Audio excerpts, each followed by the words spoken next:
How you doing, bro? I did, man. Welcome to the MicDrop Podcast. Thank you for joining us. This nigga right here. Do you watch my podcast? I did when you hit me after you hit me up. Yeah, definitely. Okay. I gotta check it out, man. Yeah. Okay. So you saw the links I sent, basically. Yeah. I mean, that would be like, you want to graduate SS3 and you know right to Wouldn't it be weird if I just came on and I never actually checked it out?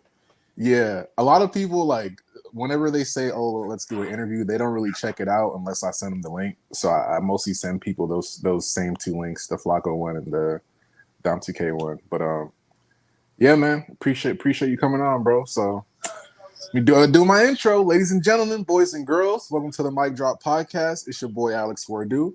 Follow us on all social media. Links will be down below. Got a special guest in the building. Do you want me to call you Podcast Papi? See, now when you say it out loud, it sounds kind of...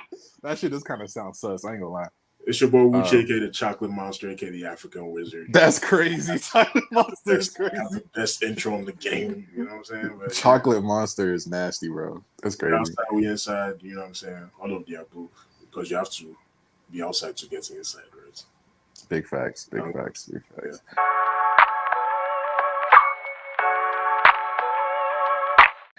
So, obviously. Bro, sorry, where did your accents from? Now, get your accents be disappearing now. I don't want to speak pidgin because I feel like sometimes you don't have to speak pidgin. You know what I'm saying? This is like a safe space. But I'm asking, what you do? You just came back to Nigeria or something? I was born and raised in California, bro. I haven't been to Nigeria since I was. Yeah. What you doing over there in Nigeria? I mean, So I was born and raised in Cali, but I moved to Texas when I was like 18. Oh, okay. And then I joined the Navy Reserves, did that. Wasn't really for me. Then I left that, and now I'm just focusing on my music career and shit. It's going pretty good. I got some unreleased shit coming. Oh, okay. I'm just doing this podcast shit to kind of how most rappers, when they do a podcast, they want to make sure that they're established first before they try to venture into it. Mm-hmm. I kind of want to be one of those guys that kind of does both at the same time, where I kind of promote my podcast with my music and kind of use the podcast as leverage type shit. Gotcha. So yeah, that's basically the whole goal of my shit. But man, this nigga different. How you go from the Navy to making music, bro? No, I mean, there's certain rappers. I don't know. You know Mario Judah? Mario who now? Mario Judah. He made that. Damn, what was that song called? But he blew up at Rolling Loud in 2021. He made that mixtape that kind of sounded like Whole Lotta Red, but it was a parody of it. No, I don't know who this person is. Only Mario. The video game guy, and then the other nigga who watched Mario on it. I'm dead. I'm dead as fuck. But shout out to that other Mario nigga, man. Are you in Nigeria right now? No, I'm in Chicago. You're in Chicago. Okay. Hold on, bro. Are you hearing any background noise from my side? Any talking or anything like that? Not really. Oh, okay. So not really. Right. Yeah. So I saw you on Twitter Spaces, obviously. And Twitter Spaces be going crazy. I ain't gonna lie, shit's crazy. I had to take a little break. You know what I'm saying? But it get exhausting after a while. That's no lie. Yeah, for sure. And I saw you speak on a topic. You know what I'm saying? I thought you were, insightful. You were very thought provoking. The way you articulated yourself. You know what I'm saying? I liked it, bro. Honestly, with the name like Podcast Papi. It's very fitting that you called yourself that. I'm your father. Your father. But again, one thing about my platform, I used to do a podcast called the Let's Keep It a Buck podcast. Okay. And shout out to my man B Souls, Dom, Sage, Omar. They're at 100K now, but I wanted to kind of leave that shit because I was just tired of talking basketball, and I wanted to talk about more so music centralized themes and also interview people, because I feel like there's definitely a lane for that, and I just wanted to use the connections that I had to kind of bring awareness to people that I know are gonna be so. Because I feel like you, bro, you have the potential to be really big. I'm not even trying to dick suck you or anything, but no, see, don't carry that Kali energy to Nigeria. In Nigeria, we do things very different. So and I'll acknowledge the comments you just made, which I really appreciate. But I have to cover this part, right? In Nigeria, we do things differently. For those that are watching and don't know, right? I didn't know that telling your guy that he's handsome was until I came back to Chicago. I kid you not. Because back then when you're gassing your boy, your boy is fresh. You be like, bro, Hans boy, you know what I'm saying? Like, I go hide my baby. That kind of thing. Like you hail your boys because it's like, oh my, you fresh, right? I like this your trouser. That kind of thing. You now first say no homo, bro, but nice haircut. It's like I don't you know what I'm saying? Like but it's not dick sucking when you give people credit, man. You have to because especially in the lane that you're in, you want people to hit you up and say, hey bro, I fuck with your music, or I like what you did on your podcast and that kind of thing. Without any ambition. And that's another thing too. When you're a content creator and you're dealing with, especially when you're talking about content that has to do with men are really, men and women, but mostly men are not really like the ones who hit you up and be like, oh bro, I appreciate what I fuck with you. I like what you said, or your swag is nice. Niggas be acting kind of funny with that. But I appreciate you saying that, man. I get that a lot, and it motivates me to keep going at it, because in the Nigerian space, African space, podcasting and stuff, bro, it's still relatively. It's still we gonna get into that too. You can't name up to 5 OG Nigerian podcasts. That's not really a thing. So it's still fresh. So I appreciate you saying that, man. Definitely, bro. Space. It means a lot, man. Thank you. Definitely, bro. So for the people that don't know you, let the people know who you are, where you're from, you know what I'm saying? Shit like that. My name is Okwuchi. It's now turned to Okwuchi, which I think is super cool. It's like my name, but at the same time I never thought Okwuchi would be it was my girl that gave me that name, and it just kind of stuck. So when I was doing the podcast, I was just like, it's your boy Okwuchi, and then everything else just kind of fell in place with the intro. So Okwuchi, and I am the host and creator of the Irregular podcast, where we talk about relationships, we talk about masculinity, right? We talk about blackness, especially being African in America, and just what it means to be black. You know what I'm talking? We talk about women, we talk about men, we talk about our relationship with our African and Nigerian parents. All the things that matter to young Nigerians, especially Africans, but Nigerians especially, especially those in the diaspora, we talk about on there. I was previously a host on the From Lagos with Love podcast. We're interviewing artists, that was our thing. It was just music conversations. It's real fresh. There were 4 of us running it, but you know how it goes when you have a group of people sometimes. Life happens and people have different ideas of what it is that they want to do. So I had to take a step back after a while. So the regular show that I'm doing now, I just started a podcast that's actually coming out on Monday. Hold on. That's all cool. Oh, bro. You good, bro. We can edit it out. You good. Hold on. All right, I'm coming. For sure.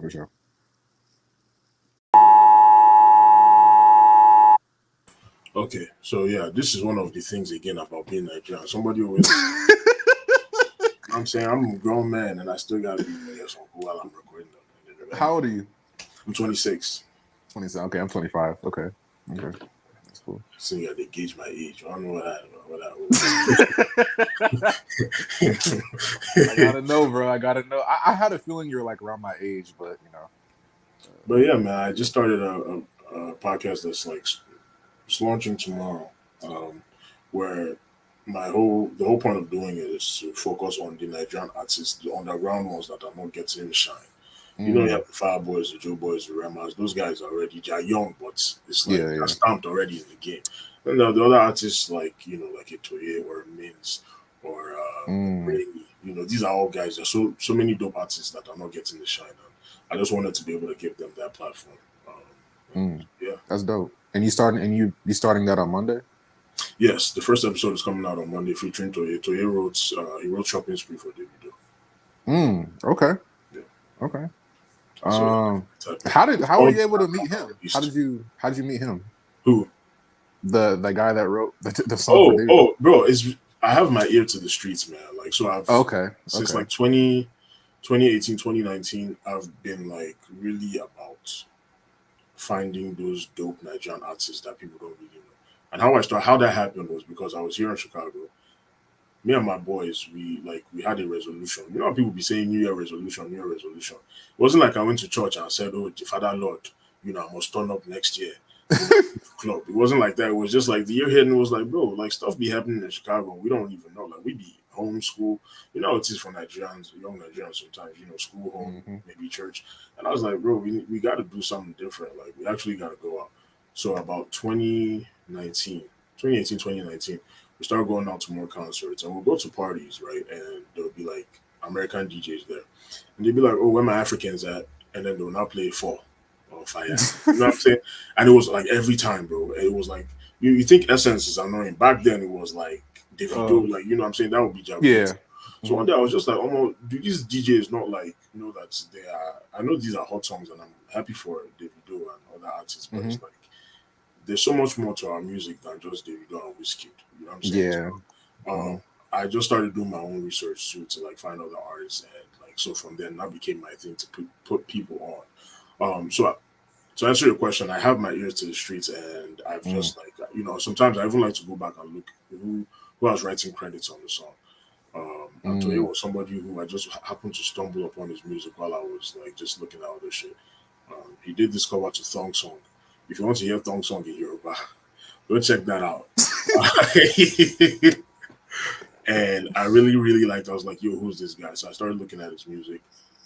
Some big things happened for him along the way. And, we got in contact recently and he was happy to do it. So that's dope. Yeah. That's dope. Okay. So what sparked your passion to get into like podcasting? And I know you talked about the subject matter you talk about, but what initially got you into podcasting? Oh shit, bro. In college, when I was in college, I would have conversations with my guys. Mind you, I came back. I was born here. I was born in Chicago. I left for schooling because I guess they didn't want me to sport, so they sent me to military school in Nigeria. And I did some I went to a Christian school later on in my secondary school years, and then I came back here about 2011. I came back. So I was in college and I'd be having conversations. I was still trying to figure out my way around different culture. Yeah, like, a lot of things were different. And to be honest, I was traumatized from school in Nigeria. Like a lot of mental damage took place. Like, definitely. Yeah. When I was in military school. Obviously I didn't know it within the context of Nigeria because abuse is so regular. So we don't really think about it as anything. At least our parents don't. They say, oh, the people that are going to school with you, do they have 2 heads? And that's all that you get, Yeah. Nobody knows anything about therapy or blah, blah, blah, all these other things. So navigating the new school system and just like understanding how to communicate with people in a different way. I'd be having conversations that were really enlightening. I just wanted to be a better person overall. I came to the US and realized that I was heavily flawed. And I was still a kid. It's not like I'm 2021. Like I was like 15. I was like 15 when I came over here in college. And so I was like, man, there's still a lot of work I need to do on myself. Now, saying it now, it sounds crazy because it's like, now I was 15. Why did I feel like my life was about to end or something? Yeah. But that was the headspace I was in. So we have these conversations like on campus and stuff. Not like a meeting, just regular conversations about relationships and just like life. And I was like, man, imagine like how many other people that are like me that would benefit from listening to this conversation, but they can't. So that was why I now got the idea of like, okay, what if we actually had these conversations and recorded it and put it out there so that the people that are going to learn from it or who really need to learn from it will be able to tap in. They can go back anytime and listen. Now, the idea didn't take off for a minute because, again, I was like 16 or 17 when I was not having this conversation. There's so many things I didn't know about life. And just like starting your own shit, man. I don't know, in my head, it had to be perfect. So because of that, procrastination now came into the equation because you want to make sure everything is perfect before you start. But I quickly learned that it doesn't have to be that way. So a few years later, I was just like, fuck it, let me just start. I didn't have a mic, I didn't have a camera, I didn't have anything. I had my Android phone, and I would just use the recorder there. So that was what like drove me to do that, and also listen to people like Charlemagne. Charlemagne the God. Yeah, I was gonna ask you that later too. Like, where's the Charlemagne podcast? definitely, because Charlemagne was the only person that was out there. Like, I think Charlemagne is like the last radio superstar, like the last ever. I Because agree. radio right now is not like really relevant like it was back then. But he would, he'd be in the face of all these like celebrities, bro. People that any other person they would be kissing ass like crazy. Mm-hmm. He'd be telling them like if you didn't like their music, he'd be like that shit whack. Or if they came in dressed some type of way, he'd be like, "What are you wearing?" Or like when Donald Glover went up there, he told him he stank. You know what I'm saying? Like, I'm like I remember he that. was like, "Bro, you stink. Like you need to take a shower." You know, like that kind of thing. Like it's Donald Glover we're talking about here, right? Mm-hmm. If people don't know, Childish Gambino is Donald Glover. But anyway, so I was just like, man, this guy is really honest. It wasn't that I wanted to be mean to people, but I was like, it's so refreshing to have somebody who actually asks the questions that we as listeners like actually are thinking. Yeah, that's the stuff that we're thinking. Don't be like all PC and stuff, and you actually like say your mind. Like that was so refreshing. It was hilarious too, but it was really refreshing. Right.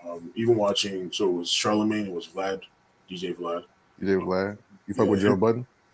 Not Joe Budden. Joe Budden didn't really, for me, Joe Budden, I didn't really even listen to Joe Budden until like about 2015. And I think the first episode he was talking about like the whole Meek Mill and Nicki Minaj relationship or something. So that was like at the very beginning, basically. That was when it was still called I'll name this podcast later. And then since then you've stopped watching? No, I was I'm saying like I didn't find out about Joe Budden until like after. Charlemagne and Vlad were like a lot earlier. Charlemagne, Vlad, Academics came a little bit later, but it was Charlemagne first off the Breakfast Club and Brilliant Idiots. And then it was Vlad TV. Joe Budden, I watched for a little bit, then I just kind of fell off. Like right before the whole Rory and Mal thing. Not too long before that, I just stopped watching because I don't know why. I guess I just lost interest. But But why'd you stop? Why'd you lose it? Because I feel like that would be one of the main people that would inspire you or like you'd find enjoyable, in my opinion.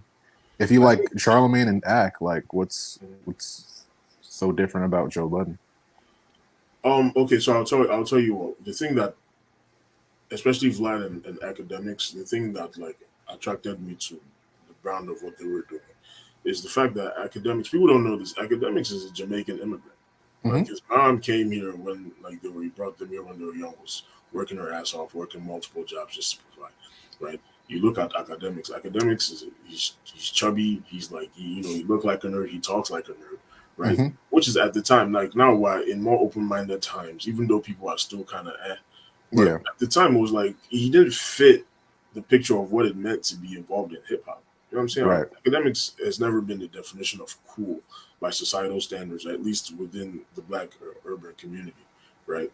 So Academics is this guy just started doing his own thing, just like wasn't even doing videos. He'd have these slideshows of images and stuff and have his commentary, and he was just really funny, right? And he was like always the news. As soon as like it popped within an hour or so, Academics has like put it up on his YouTube channel. So I respected that because even though people were like, "Oh, get this fat motherfucker out of here," like he lame, blah blah blah. It's consistent. First, he's consistent, but to come within a culture where you don't even fit the mainstream, you don't fit the idea of what it is to be cool. Like you're almost everything. Like the only thing that would have been worse is Academics was white, right? So that's true. I ain't gonna lie, that's true. You know what I'm saying? So you don't fit anything. You don't like you're not getting. You don't look like you be getting women, that kind of thing. You don't talk a certain way, but you came in within this space. You made a name for yourself, despite the OGs, them Ebro, them, and the rest of them. No gatekeepers, no nothing. Like he went in on this YouTube thing. And like when we talk about hip hop commentary on YouTube, who do you think of? Academics first and foremost. Before anybody else was like really popping with it, he was like out there doing it without his face. I respect that.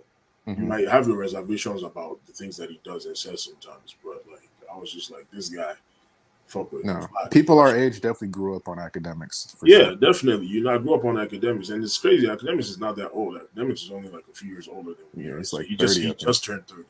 He just turned 30. So you know what I'm saying? Like there's not that big of a gap. So it was like, okay, it's still possible. Even though I wasn't like the flyest nigga, you know what I'm saying? I was still trying to learn how to pull women, like dating in America as opposed to dating in Nigeria, that kind of thing. So I was like, okay, I respect that. Look at Vlad again, Ukrainian/Russian immigrants came in within hip hop. White boy, don't. If you've seen Vlad's face, Vlad doesn't look. Vlad does look like police. Like he does. he looks like police, but he was doing his mixtapes and doing interviews, and he came such a long way. Now, before you even start popping, when you're on the come up, if you don't hit Vlad, then something's wrong. You know what I'm saying? So you feel like Joe Budden kind of fits the mold of hip hop, and he never really had to grind to the position that he's in now? Is that why? No. He absolutely had to grind, but Joe Budden fits way more than a Vlad or an academics. Like he's a rapper, so he's still a rap. That's the thing. Like I knew Joe Budden from like pump it up. You know what I'm saying? Like I knew who that was. But he's been in there. He's Black American, first of all. So it's a very different. I'm not taking anything away from him, but as a young Nigerian guy, I draw more inspiration, or at least I drew more inspiration from those guys because they came from totally different environments, right? Yeah. Those are not guys that were embedded in entertainment in the industry. Joe Budden, on the other hand, has been in this music shit for a minute. Yeah, he came into radio earlier and then he left it. But he was an artist first, so he had that establishment. So when I look at it, Joe Budden, I'm like, okay, you used your audience from your music shit. You know, they tapped in. Your content happened to be good, so it's not. You know what I'm saying? It's not the same when I look at like, and especially like academics. You know, I could definitely see that. Okay. Was there ever a time where you had to like rebrand your podcast in like some shape or fashion? Because I know it's called The Irregular Show. I think there's a cartoon called The Irregular Show. Yes, there is a cartoon called The Irregular Show on Cartoon Network. Yeah. So has there ever been a time where you've had to change things about your podcast or like have to rebrand in any type of way? Yes. And it was hard. It was hard because when I started it, I had this image of what it was going to be. But we were in school.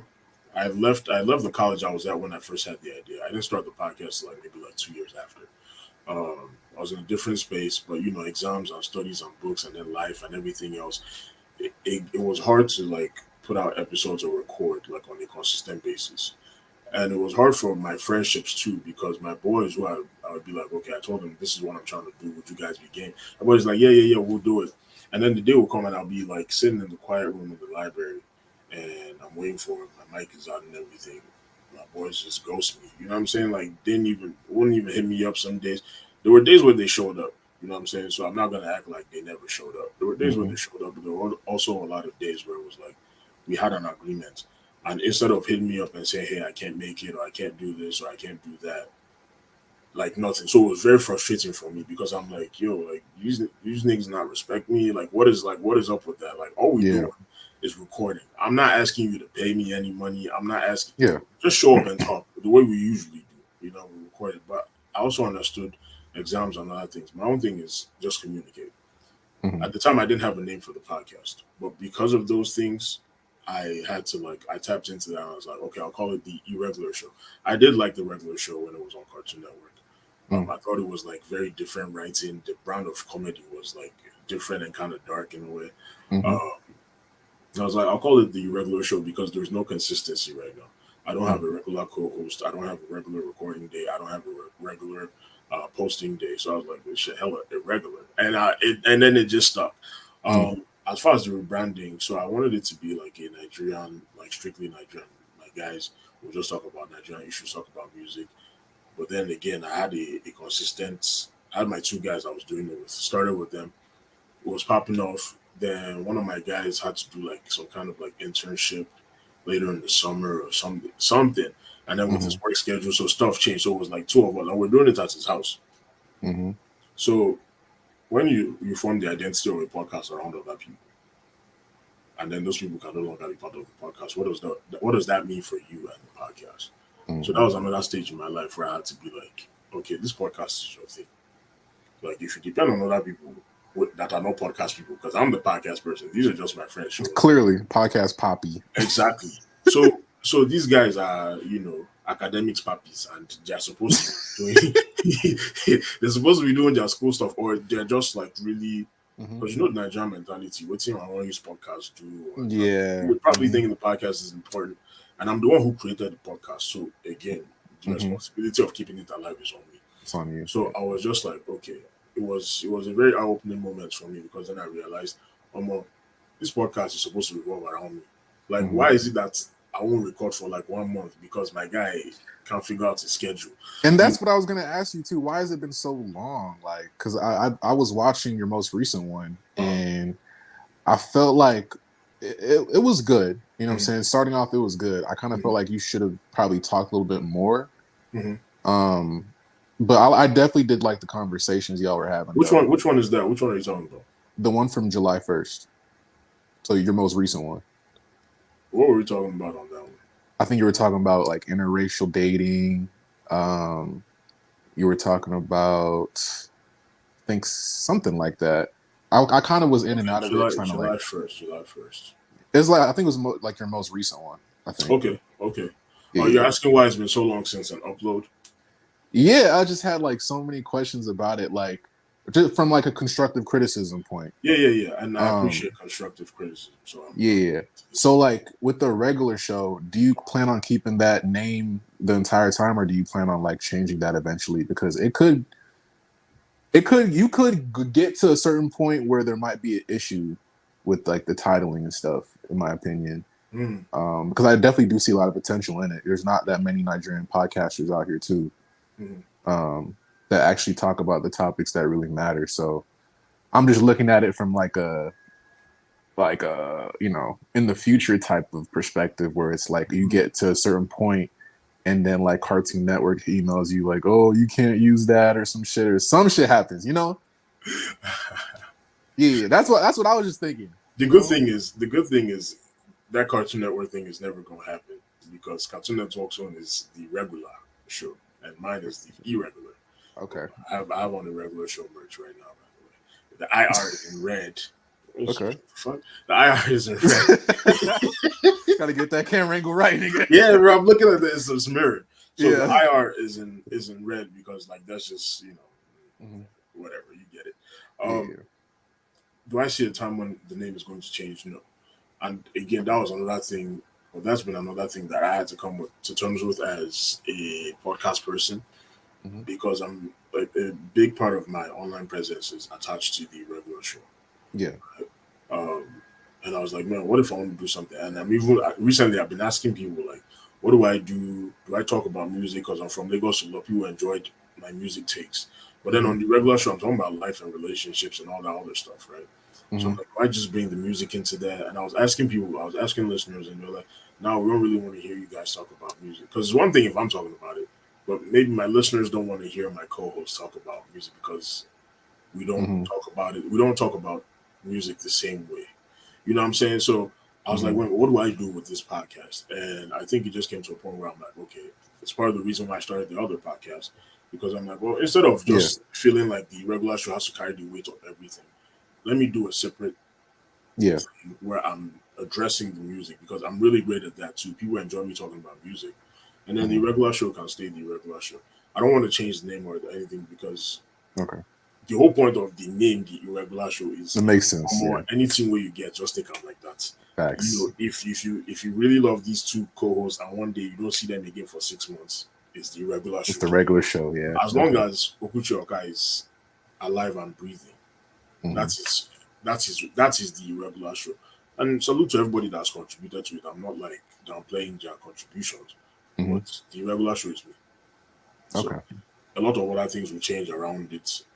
Right now, because I've built a core fan base, I don't think I even want to change what it is we talk about. I think that's where like Twitter Spaces come in, because maybe I should start doing my own spaces too. Usually you should, bro. Spaces. You definitely should. Yeah. You definitely should. Because me personally, I was at just fucking with spaces and shit. Like, I want to say maybe 2-3 weeks ago, I was at 2,800 followers on Twitter. Now I'm like at almost 3,300. Really? So you just got all them followers just from speaking on spaces, huh? Just from speaking on spaces, bro. Tapping into that Nigerian, you know, Twitter space environment, I guess. Which space did you hear me on? I'll be space hopping, bro. I don't know what space it was, but you hopped in some space and you gave an opinion about, I think, I think it was something about relationships. I forgot what Oh it yeah, was. it was on the Kaneki's space. Yeah. You know what's Yeah. funny? I gave him that name Kanaku because I was like, this guy, you don't know what you're talking about. So he did Dr. Kanaku space where they were talking about the women were talking about red flags, and they were like, when I if I see a red flag, I'm out. I ain't trying to do all of that. I'm like, yeah, cool story, bro. I'm actually planning on interviewing him too soon because I know he's a voice actor or whatnot. So Yes. I want to tap into all Just that. ready for my. Well, he might not go crazy on your job, but in certain spaces, he be acting an ass, bro. I'm like, dude, like people be trying to get the opinion off. He be cutting in. They mute the whole room just because of him, that kind of thing. Yeah. But on that space, he was actually like, he was calm, and I was like, guy, you actually get sense. Yeah. No cap. So, yeah. Speaking of like Nigerian media creatives and whatnot, what is your opinion on like, because I know you mentioned like there's not many Nigerian podcasters out, that you can't even name like top like 5 Nigerian podcasters really.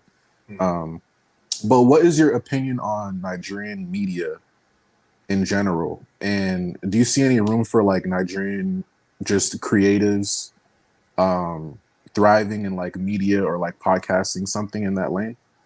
Oh, there's hella space. There's a lot of space. You talking about Nigerian media? Are you talking about like in Nigeria or just like? Just Nigerians in general. It could be based here or it could be based in Nigeria. Just Nigerian people, just in general, thriving in that, media, podcasting, broadcasting type of deal. There's a lot of room, and when not even when Spotify's in Nigeria already, and I know they're looking for people that they're going to, like have on their platform. They're looking for like podcasters and like media people and stuff like that. Even on the music end of things, I think that there's a lot of growth. Like there's a lot of opportunity essentially, because Nigerians worldwide are some of the most like brilliant, resourceful, artistic people like on the planet, right? In Nigeria, again, radio has all those limitations, and you have those people who they're trying to protect relationships and stuff, but like slowly and surely, it's moving away from that. So you have like a lot of people in Nigeria are starting podcasts. The problem is that in Nigeria, there are so many other things that make it hard to continue to do a podcast. Like Sapa, for example. You know what I'm saying? Like, or having parents who don't understand what it's like, what it is. They feel like you're wasting what are you doing? And So, but for the young creators who, again, have access to the internet and, for years that they've been watching other platforms and stuff, like it's definitely there. But I think there's a lot more potential with the Nigerians that are outside Nigeria. And I think that's because, again, they have more freedom. So as far as that's concerned, like they see more of the success. They don't have to deal with some of the restrictions of being in Nigeria. The not having lights. You know what I'm saying? Like things like that, or the noise that is always around. When I was in Nigeria in December, I'll be trying to record a podcast, and Okada will pass by and like fuck it up, or like is somebody's arguing outside and he's like penetrating, Even though for me, I was just like, okay, well, this is actually nice because it kind of it captures the environment without the video. But there are other things, again, work, and again, the lack of light, or you're trying to hustle and then ASU strike. You're trying to figure out your life, your career in Nigeria because you don't want to go broke. I know people that have given up on their dreams, like sports and stuff, because their popsy passed and now everybody gets put out together, take care of momsy or take care of the family, that kind of thing. So all those kind of things. I'm not saying that that's not a real problem here, but there's more room here. Like we can do this. Like we can actually do this. Right. I'm guessing you're in Nigeria too, but you have light or so. But not everybody has that kind of access. Not everybody has that kind of money to pay for data to do stuff like this. So like there are so many limitations that come with podcasting in Nigeria. Whereas if you're in the diaspora, you're in the US, you're in England, or wherever else you are, you have more access to a lot more resources. You're probably more exposed to different cultures. So when you're speaking, you're not just speaking from one perspective, right? So to answer your question, like simple and short, man, there's a lot of potential. I think us first, and then like I think the rest of Africa will follow. That's I very don't true. mean that. I don't mean that in that dismissive. No, you better mean it like that. But it's it's like shit. We definitely like the at shit. the forefront. We're the ones that are We pushing are. this thing, and we will open those doors. Especially with the rise of this Afrobeat movement. Like people are trying to tap in like crazy with Nigerian creatives, man. Exactly. And anybody who starts a podcast that's like in music and it's like actually good. I'm not just talking about those ones where they'll come and you sound like you're watching like CNN. Yeah. I'm not talking about those. I'm talking about Yeah. some like hot shit, like Breakfast Club type energy or like loose talk type energy. Yeah. If you can come in with that and like be consistent, then you know Mhm. you have something going on for you. Yeah, that's kind of what I'm trying to do here. Like I also do these open mics with different creatives, artists. I've done just countless people. I don't want it to just limit myself to just music. I've done them with musicians, YouTube basketball creators, music video directors, artists, painters, architects, just all different people. Just to broaden, that audience and that fan base, you know what I'm saying? But also trying to bring light to the Nigerian people as well. Because there's, like you said, Nigerian people are some of the greatest, most artistic, creative people in the world. You know what I'm saying? So why not just use my platform and use my connections that I have to kind of get them out there? Because again, not to dick suck, but I do feel like the way you articulate yourself is it's very refreshing because not a lot of Nigerian people talk about the topics. They think about the topics that you talk about, but they're not willing to speak up on them. And I feel like your voice needs to be heard and highlighted for sure, bro. Thank you. And I'm working on getting my voice out there, man. I'm in a situation where like I'm trying to get my own. I have my own equipment, but I'm like at that point I'm trying to get to the next level. I'm moving to a new place soon, so I'm going to set up like I'm going to have a different studio set up there too.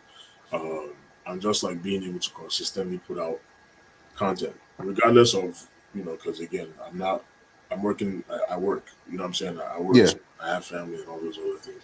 But I'm one of those people who's like, man, this American dream thing is not my dream. You know what I'm saying? Like, yeah, an American dream is better than an American nightmare, but an American dream can get in the way of your own vision too, man. Like this whole you work your ass off and you're really just working to pay some bills. And then you don't really get to enjoy your money because your money is going towards your car notes and your insurance and then your rent and and then your medical bills or whatever, your like health insurance, your car insurance. Whole bunch of shit. Just that cycle. And I'm like, nah, man, I want to do something different. You know what I'm saying? I feel like I know that I can do all those things. I still do the podcast, but it's about that consistency because things happen. Then I kind of take a pause. I try to figure things out. I come back. Then, that kind of thing. But I definitely agree with you, man. It's really important because, again, coming back to Chicago, I started to realize a lot of things with the way I was thinking. There are a lot of great things about thinking and being Nigerian, but there are also a lot of like downsides to it. The way that our country and culture like limits thinking outside the box. It's crazy. It's nuts. Like I didn't even think about it like till I got here and I was like 15 or 16. And I was like, man, I need to get out of there because I was like, well, if these little things, if I'm finding out that these little things that I was told are not the truth, like what else about who I think I am and where I come from is also not the truth.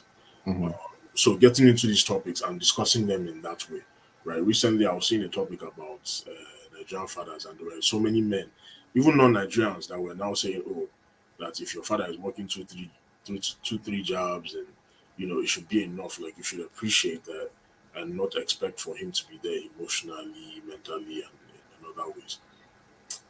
And I'm like, see, that's how I know that the cycle is not going to end with our generation because the same things that you complain about that your parents did, like Loki, you people are going to do the same thing to your kids, and I feel bad for you and your kids ahead of time because there is more to being a man and more to being a father than just paying bills. Now, this is just one of many examples, but you look at the dating scene in Nigeria.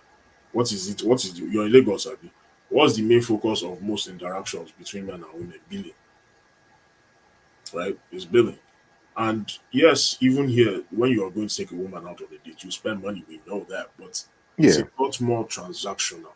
It's like to unlock any kind of feature in a woman in Nigeria, the average Nigerian woman, like you have to speak on it, bro. And it's more than just taking them out on dates. It's like you send money for Uber too. For you to hang and have a good time, you spend money on the Uber, and then they will hit you up that they want to buy data. Oh, I want to buy hair, and you haven't even entered relationship yet, and you're doing all these things for them. And it's like I was telling my guys while I was there in December, I said, "Yo, what are you people going to do when you Japan? Because yeah, you guys are hustling and you're making the money here, but things work a lot differently in the States, like a lot differently. In the UK. Your money is not really going to impress a lot of women. Gold diggers exist everywhere, so those ones are steady. Yes, that's worldwide. Facts. That's worldwide, but to a lesser extent, here, like it's like if you don't come correct, like women don't want to fuck you. You're lame. They'll use you for your money, and then they'll dip. But it's like you can't keep doing that. Like when you come here, you can't be doing that if that's what you know what I'm saying. Like if you're trying to leave the country. Mm-hmm. So again, these are the things that are just really normalized in our own society that we don't think to address and we don't think to like get out of. You know what I'm saying? So that was a big part of starting the Irregular show too. I was like, man, I'm learning a lot of things, and I know that I'm not the only one. You know, I wasn't the 4.0 GPA student. I'm not gonna lie to you. Like it took me longer to finish school because I was trying to figure out my life. I had my family telling me, go and do medicine, or go and do economics. Be a doctor. Yeah, be a doctor. Like I remember the first time I told my friend I was taking an anthropology class. Mind you, I'm not an anthropology major. I was just taking a class. Yeah. Oh, what are you going to do with anthropology? What is that? I'm like, I'm not doing like it's a requirement for this course that I'm taking. So it took me longer to finish school because I know I'm doing a lot of talking, but no, go ahead. That's the point of doing this, right? It took me a lot longer because I hadn't grown a backbone. I didn't know how to stand up for myself. Right? I was bound to the pressure of like Nigerian standards and family.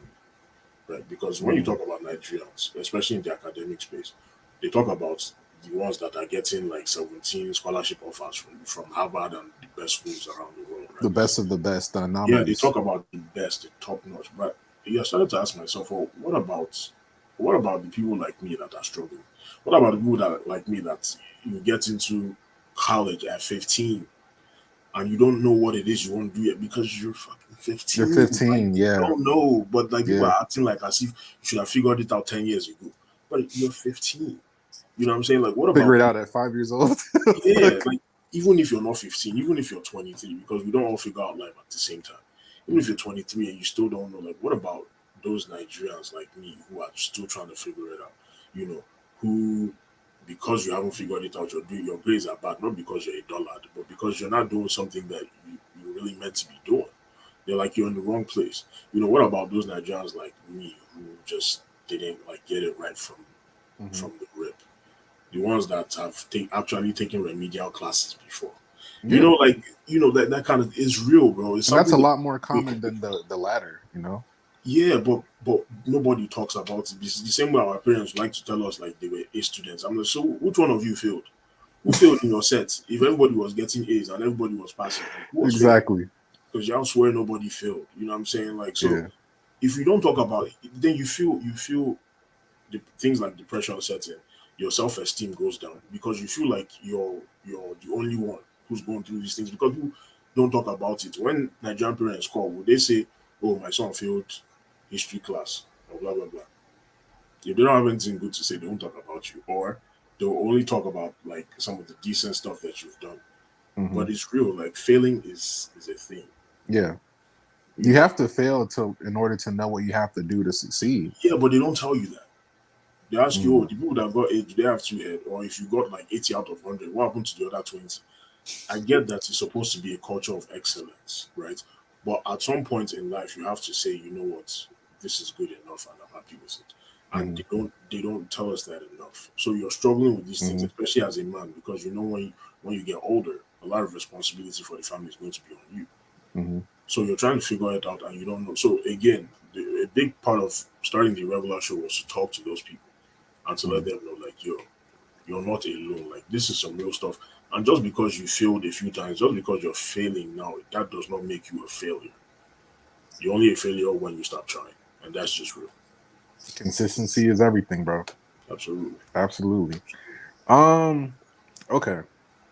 So on the most recent podcast that you did, you gave your take on interracial dating. Okay. Just elaborate a little bit on your thoughts on like interracial dating, specifically with like Nigerian women dating outside of their race. Like, what's your whole opinion about that? What's my take on Nigerian women dating out of their race? And be honest. Sure, I'll be honest. Nigerian women are not outside Nigeria. The world don't really rate them like that. The world doesn't rate Nigerian women as far as dating. I'm talking about dating now, relationships. They don't rate Nigerian women the way they rate Nigerian men. Just straight up. There are a lot of great things about Nigerian women. I mean, our mothers are Nigerian and stuff, so we know like there are a lot of Nigerian women out there. But when we're talking about this dating thing, a lot of Nigerian women, their mentality's fucked. Not just like rice and chewing gum with the inside. Because bro, for you to even be here, they'll carry that mentality and come, and then you're asking a girl out on a date where you're going to pay for the food. And you run everything, the whole thing, even tip self. Now you go tip, and she's asking you for Uber money to get to the date. Do you feel like Nigerian women's standards of Nigerian men are a lot more? So they go to other races to fulfill that standard that they put on. No, it's not more. It's delusional. I mean, it is delusional. It's delusional. It's not, because when you say more, it's like as if like it implies that they look at us as like just better than everybody else, so they expect more from us. But it's not that. The Nigerian woman will expect more from you and still not reach you, because it's just been set in her mind. They are very transactional, and again, it's older Nigerian women that have embedded these things in their head. They're very transactional like that, and they're very entitled. I agree. And I'm not going to only put it on the women. Nigerian men have bought into this thing, so it's the fault of Nigerian men as well. The ones that, because a lot of Nigerian men lack game, right? They don't know how to talk to women. We've seen the shoot your shot spaces. They definitely lack game. You don't even need those spaces, but those spaces are very embarrassing, because, or even if you enter a shower space now and they're saying, "Tell me what you do to me," I will lick your nyash, and then I'll take you out for a nice dinner. You like jollof, yeah. You know, like the way they'll be talking, and you just be like, "Yo, is this like how you really talk to women? Like, is this your Some of these men, like, I don't know if this is just like a Nigerian thing, but why do they ask other Nigerian women if they can slide in their DMs? Just slide in the DMs. But that's what I'm saying. Like, why do you have to ask for permission? Because they don't. Okay. I never understood that. Just me. We're going to do a nice dive into. Please, bro. And it ties back to this thing I was just telling you about, this Nigerian fathers or African fathers, or just fathers in general, and girls, right? Statistically, in Nigeria, you have more fathers in the household than you do in Black America. You've been in the US, so you know how bad it is here, right? Yeah. So statistically, you have more fathers in the home. But the truth is that just because you're Bobsy house, it doesn't mean he's present. Right? So you have Nigerian fathers in the house. There's no kind of romance between the father and the mother. I'm not saying that your parents have to be fingering each other in your front so that you know that they love each other. I'm not saying they got to be kissing or anything, but it's like just like love. It's not always there. I'm not saying that's the reality in every Nigerian household, but you're Nigerian, so you know, like, it's not like it's that kind of expression of love is not really a thing. And people try to say, "Oh yeah, that's an American thing." Man, it's a human thing. I beg. Like, let's be real. Like, we want love. You know what I'm saying? You want affection and these things. It's not like as if we have adopted one kind of white mentality. It's just like a human. It's a natural human need. So you look at these things. The fathers are around, but they're not involved for whatever reason. And I'm not going to say just because they're working. Because you have time to hang out with your friends and have other conversations. What about having time to talk to your kids? Ask your kids, like, instead of judging your daughter or, wanting your kids to fear you, that's another problem. Too many Nigerian men want their kids to fear them. And it's like, respect is all that you really need. That's the biggest problem. Talk to your kids. So I say that to say, if Nigerian fathers are giving their sons game, let me tell you how I bagged your mom. Or let me tell you, even though I'm an avid church goer now, let me tell you about what I was doing back in my day, like how I was pulling women. If these men are present and they're teaching like young Nigerian boys or men like how to talk to women, what to do, what not to do, will be like will be so much better, like not just in dating, but like just as men, as people. But you don't have those kind of conversations going on. Mothers are not really having those kind of conversations with their kids. So already we're at a loss, like right from off rip we're at a loss. So we go into society and we're just kind of freestyling it. But we're learning from people who don't have the game and they're using their money to overcompensate for it. Right? Mm-hmm. So again, sauceless niggas everywhere. So that's why you have somebody that is now asking for permission. Or here's one, or they'll slide. The girl will reply, they'll not say thank you for replying. You know, like very like These niggas, bro, I don't understand where this very unattractive. It's very unattractive behavior, and that is why most, if you look at relationships in Nigeria, especially in that Lagos that is like Sodom and Gomorrah, a lot of these women are in relationships and they cheating like a motherfucker. Of course, they are cheating like crazy. I think most Nigerian men know. They just put up with it. Not just put up. They know, but they don't want to know. Mm-hmm. Like it's in their head, like this girl's problem, but they don't want to. They don't want to confirm. They don't want to go through the phone and find out. They don't want to like ask questions, like and really like see, oh, where were you last night? Who were you with? Blah blah blah blah blah. Their own solution a lot of times is let me go and cheat because then we go balance them out. But they know that serving each other breakfast, they just don't want the confirmation. And that dynamic might be different if there's children involved. Like if they have children together, it becomes that more complicated. Right. So you see the cycle, so it gets there and it's like the popsy don't really rate the momsy don't really rate the popsy, but the popsy is providing, the kid is there, popsy is paying for school fees and clothes, he thinks that's all that he needs to do. So it's that cycle. So Nigerian men don't really, on average, don't really have game. When I was younger in Nigeria, it was like normal to just walk up to a woman and like, oh girl, and just be like, oh, I love you and I want to be in a relationship with you. Mm-hmm. Like we didn't say anything wrong with that. It wasn't until I came here that I now realized this L word is like a serious thing. Man, it's not something that you should just lightly just say, and it's real because you have to know somebody before you do that. But we thought it was normal, and a lot of grown men in their 30s and 40s will use that on like younger women. Oh, I love you, and now if not for my wife, now we would have been together. Is that a bar? Like, is that what you know what I'm saying? Is this how you really want to slide? They really do not have game, bro. I don't know. Bro, on average, they do not have game. Now, like when niggas like me, you and I come to Nigeria, it's like, okay, we have a lot, like we have better luck. Because even just taking women out and showing them a good time, like you just know how to do that. Yeah. And if you rate yourself, you understand that you should never lead with your money. You should never lead with your money. I don't think most women find it attractive when you lead with the money. Letting the women find out because they're broke.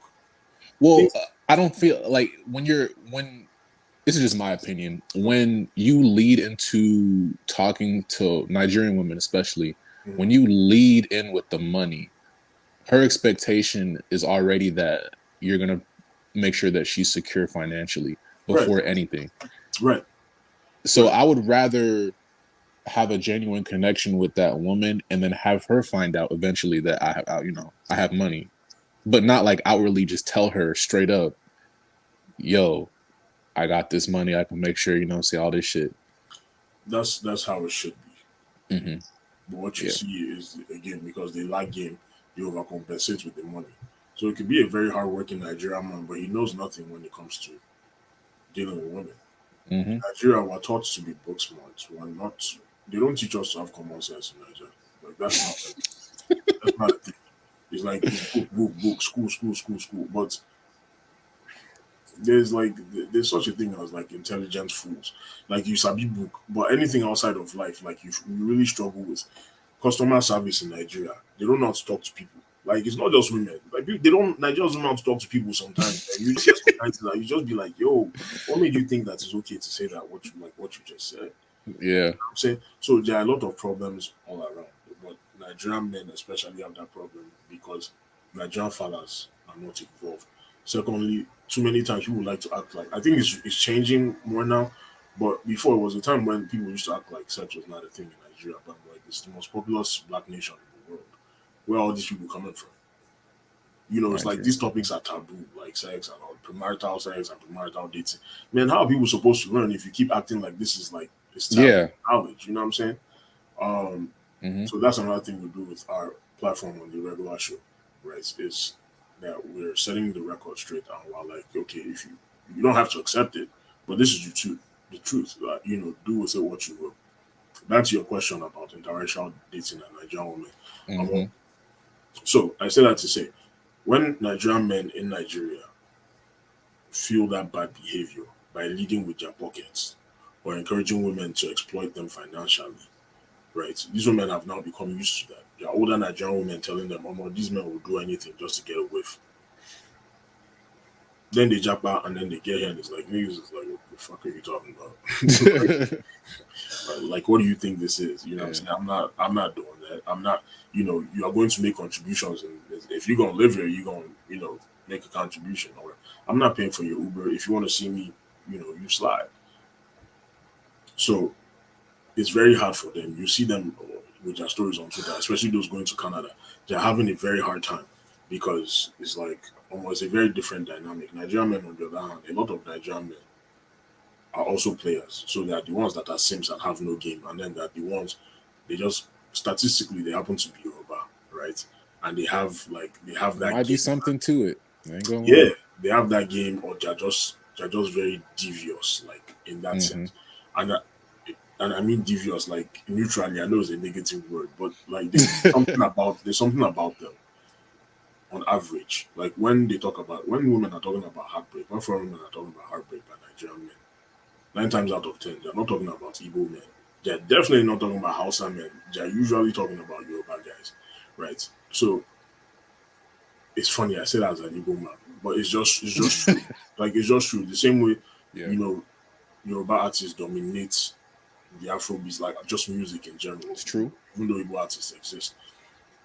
So they are the ones that have game, or even if it's those ones that are kind of leading with their pockets, they come over here. They know how to take care of them. They might not have game, but they have an idea. Even if it's like the wrong foundation, but they have a good idea of what it means to take care of women. And women appreciate that. More than likely, you find women here that appreciate that, as opposed to like looking at you as something or somebody that they should exploit. Again, there are women here that will do the same thing, but that's not the overwhelming like experience. So interracial dating, again, it depends too, because for me personally, being in a relationship with a white woman, I feel like that's some high school shit, man. Yeah.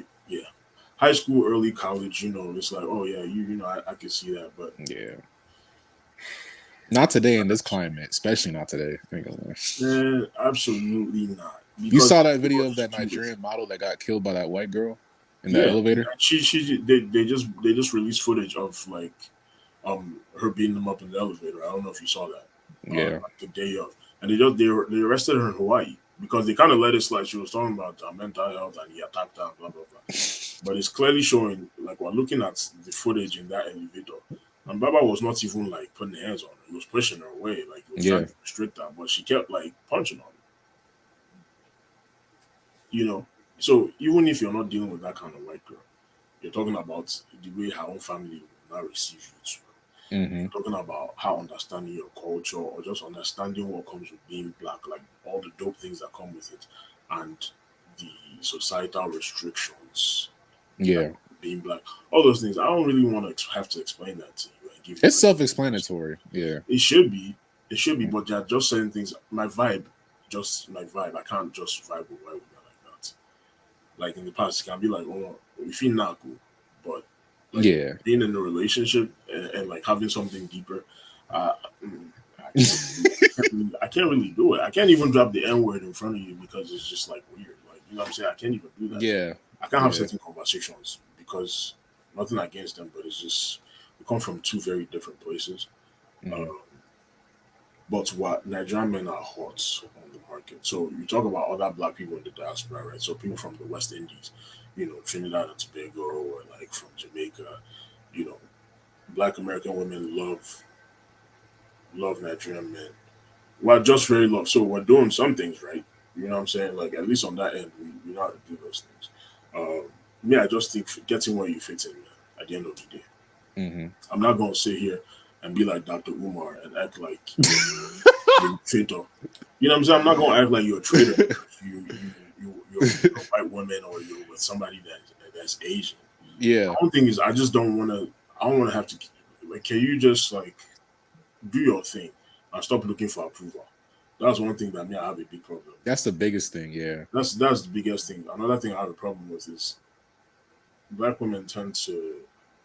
They hate it when they see a Black man with a white woman, but they have no problem seeing a Black woman with a white man. That was the main point that you said in the pod that I definitely agree that's with. like super duper. It's weird.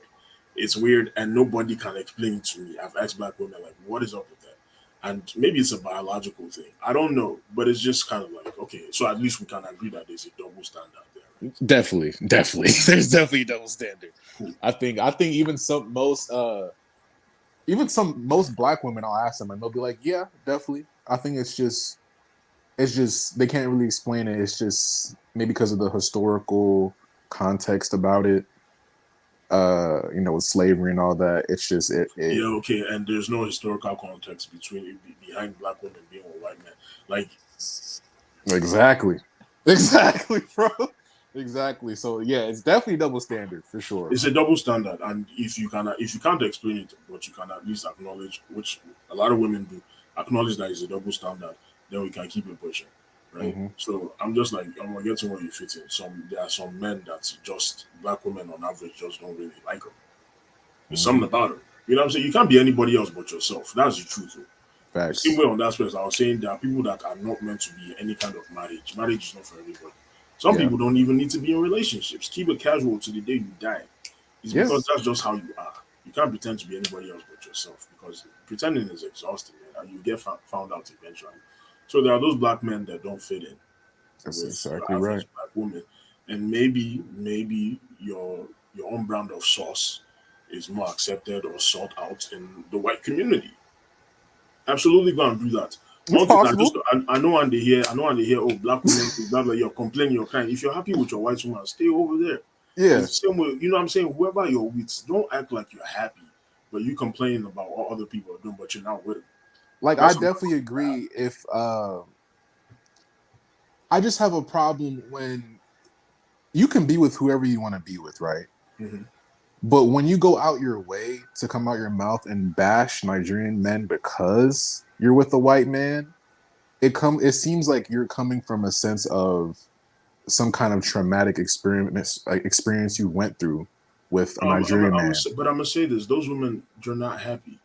Men they're not happy. Who do stuff like that, you're not happy. You are not happy because if you're happy where you are, why you care about what somebody you're not with is doing? Exactly. You know what I'm saying? Like that's and I'm like, stop lying to yourself because you're not lying to me. So that's where I have the issue. You've now found somebody of a different race or different culture, but you're steady talking about what's the people that's rejected you or your preferred demographic.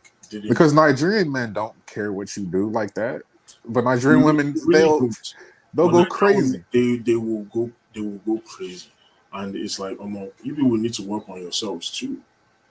You know what I'm saying? Like work, because there's something that Nigerian men that come here are seeing in other women that they don't see in you. You know how many of my boys who are Nigerian, like before I ever dated the first Nigerian woman I dated here, they were like, we don't date Nigerian women. I'm like, what you mean? Like, oh, they're too blah blah blah. I'm like, well, that can't be all of them, and I know it's still not all of them, but then my first few experiences here with Nigerian women were like that. And I'm like, damn, like I see what my guys were talking about. So those guys, they're not interested in dating Nigerian women.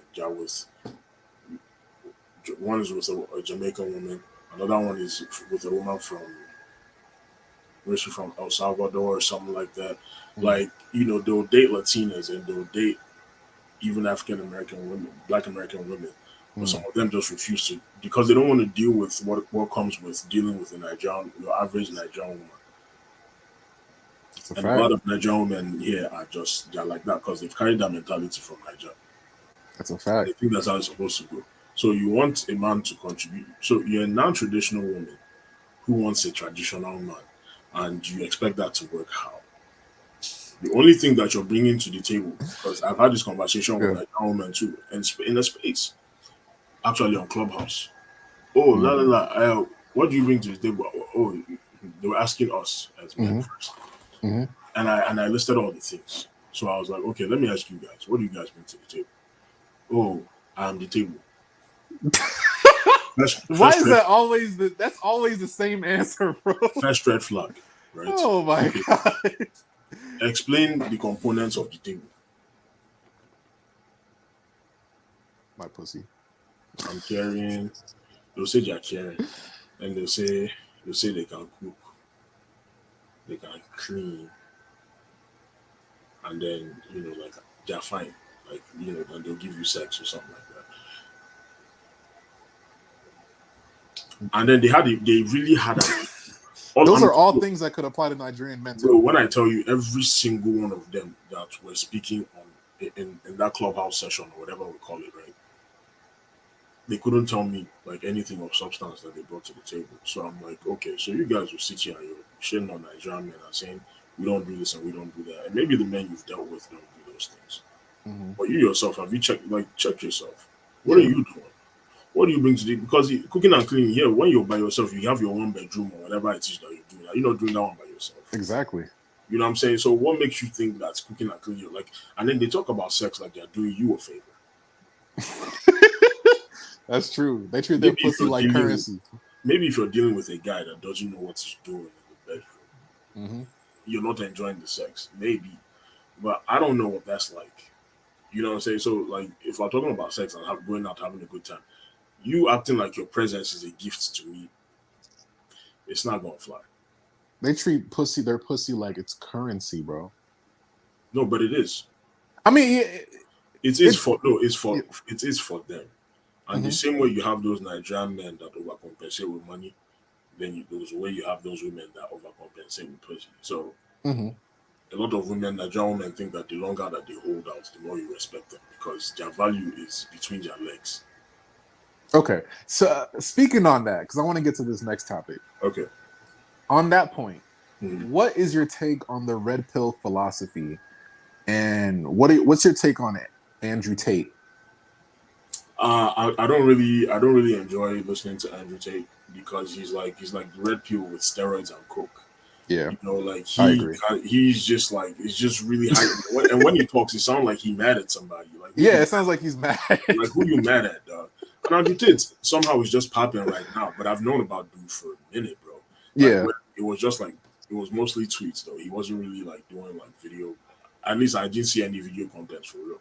It was like Twitter, and he just seemed like really over the top. And I was just like, all right, dog, this is corny to me.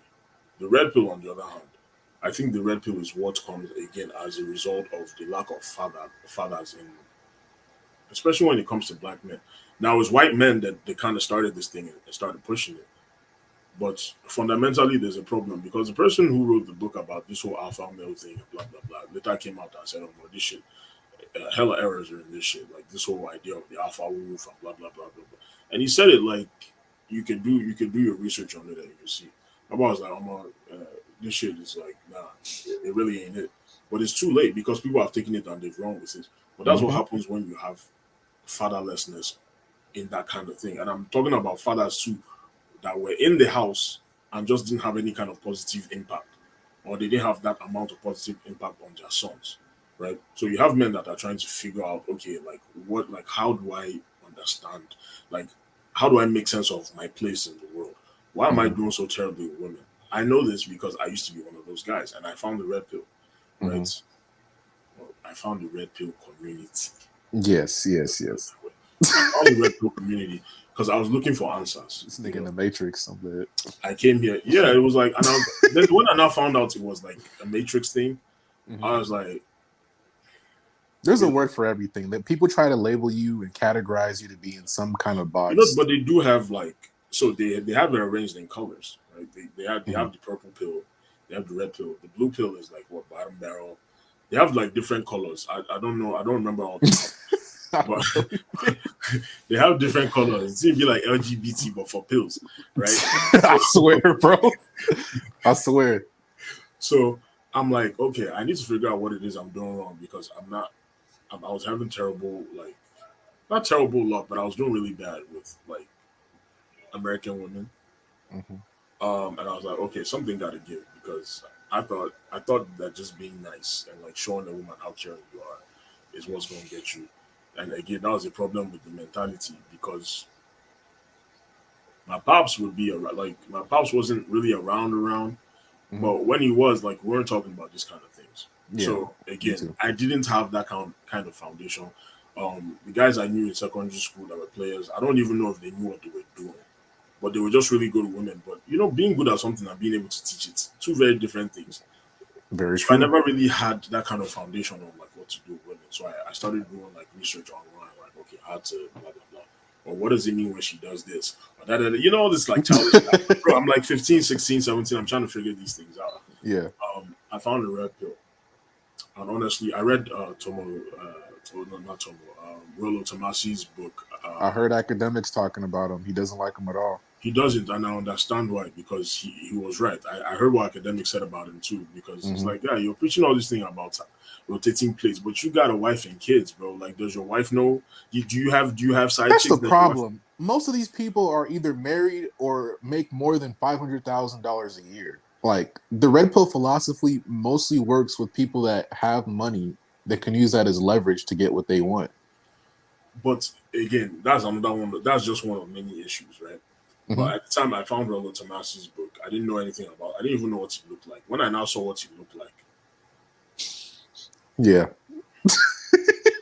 yeah. And sometimes it might not even be the message; it could be the messenger. Sometimes there's little parts of it that are true, that are technically true, but the extreme side of it, they tend to go OD with it, bro. They go OD with it, and like I was saying on, I think it was the same episode. I was like telling my guys, like, yo, I believe in the philosophy of eating the fish and spitting out the bones with anything that I'm reading and consuming, right? So I don't look at one thing and I say, okay, everything in here is like the truth, because there's parts of the truth. There are parts of the truth that are subjective. Mm-hmm. There's the part of the truth that is objective, like being denial or whatever. But Yeah. everybody's reality and truth is not the same, right? Mm-hmm. So I understand, okay, just because you wrote the book don't mean everything in here is going to work for me, but I'll take my bits and pieces.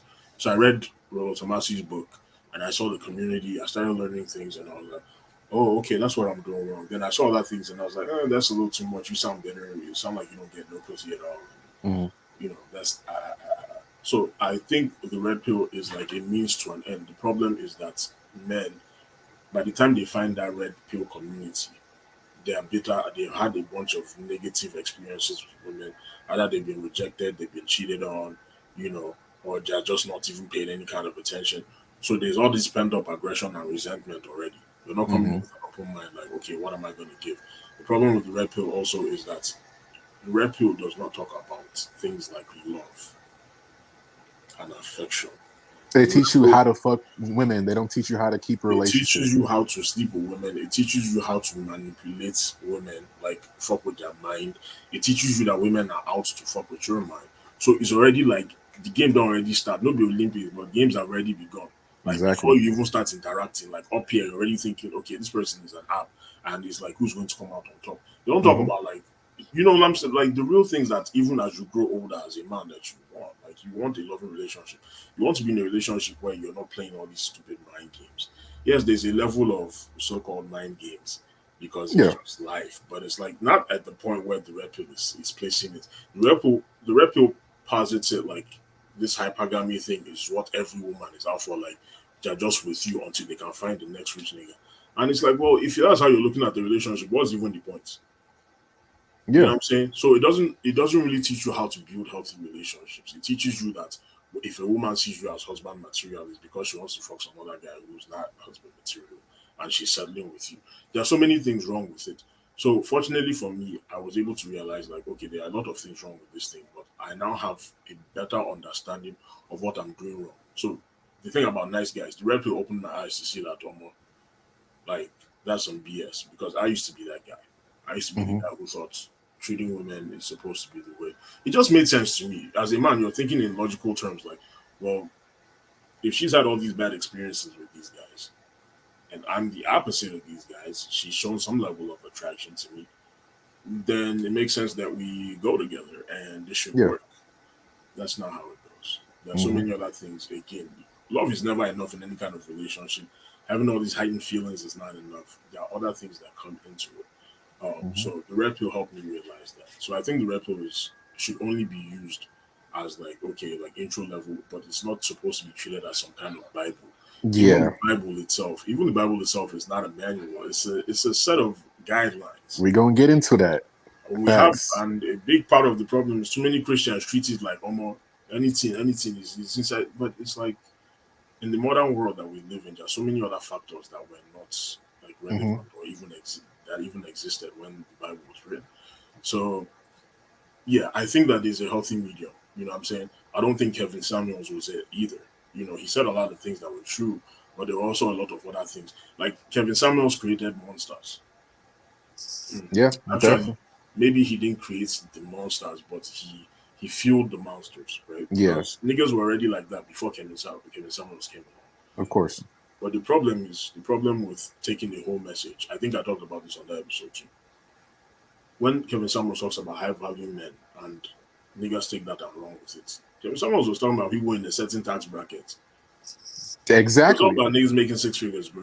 Your average black man is not making that. It can't apply for every black man. Not making that. So based on Kevin Samuels' own, like if you watch his interview with Vlad, he talks about the parameters that qualify you to be a high value man. So based off just the money that you make and your social class, the kind of people that you hang around, you're not a high value man by Kevin Samuels' definition.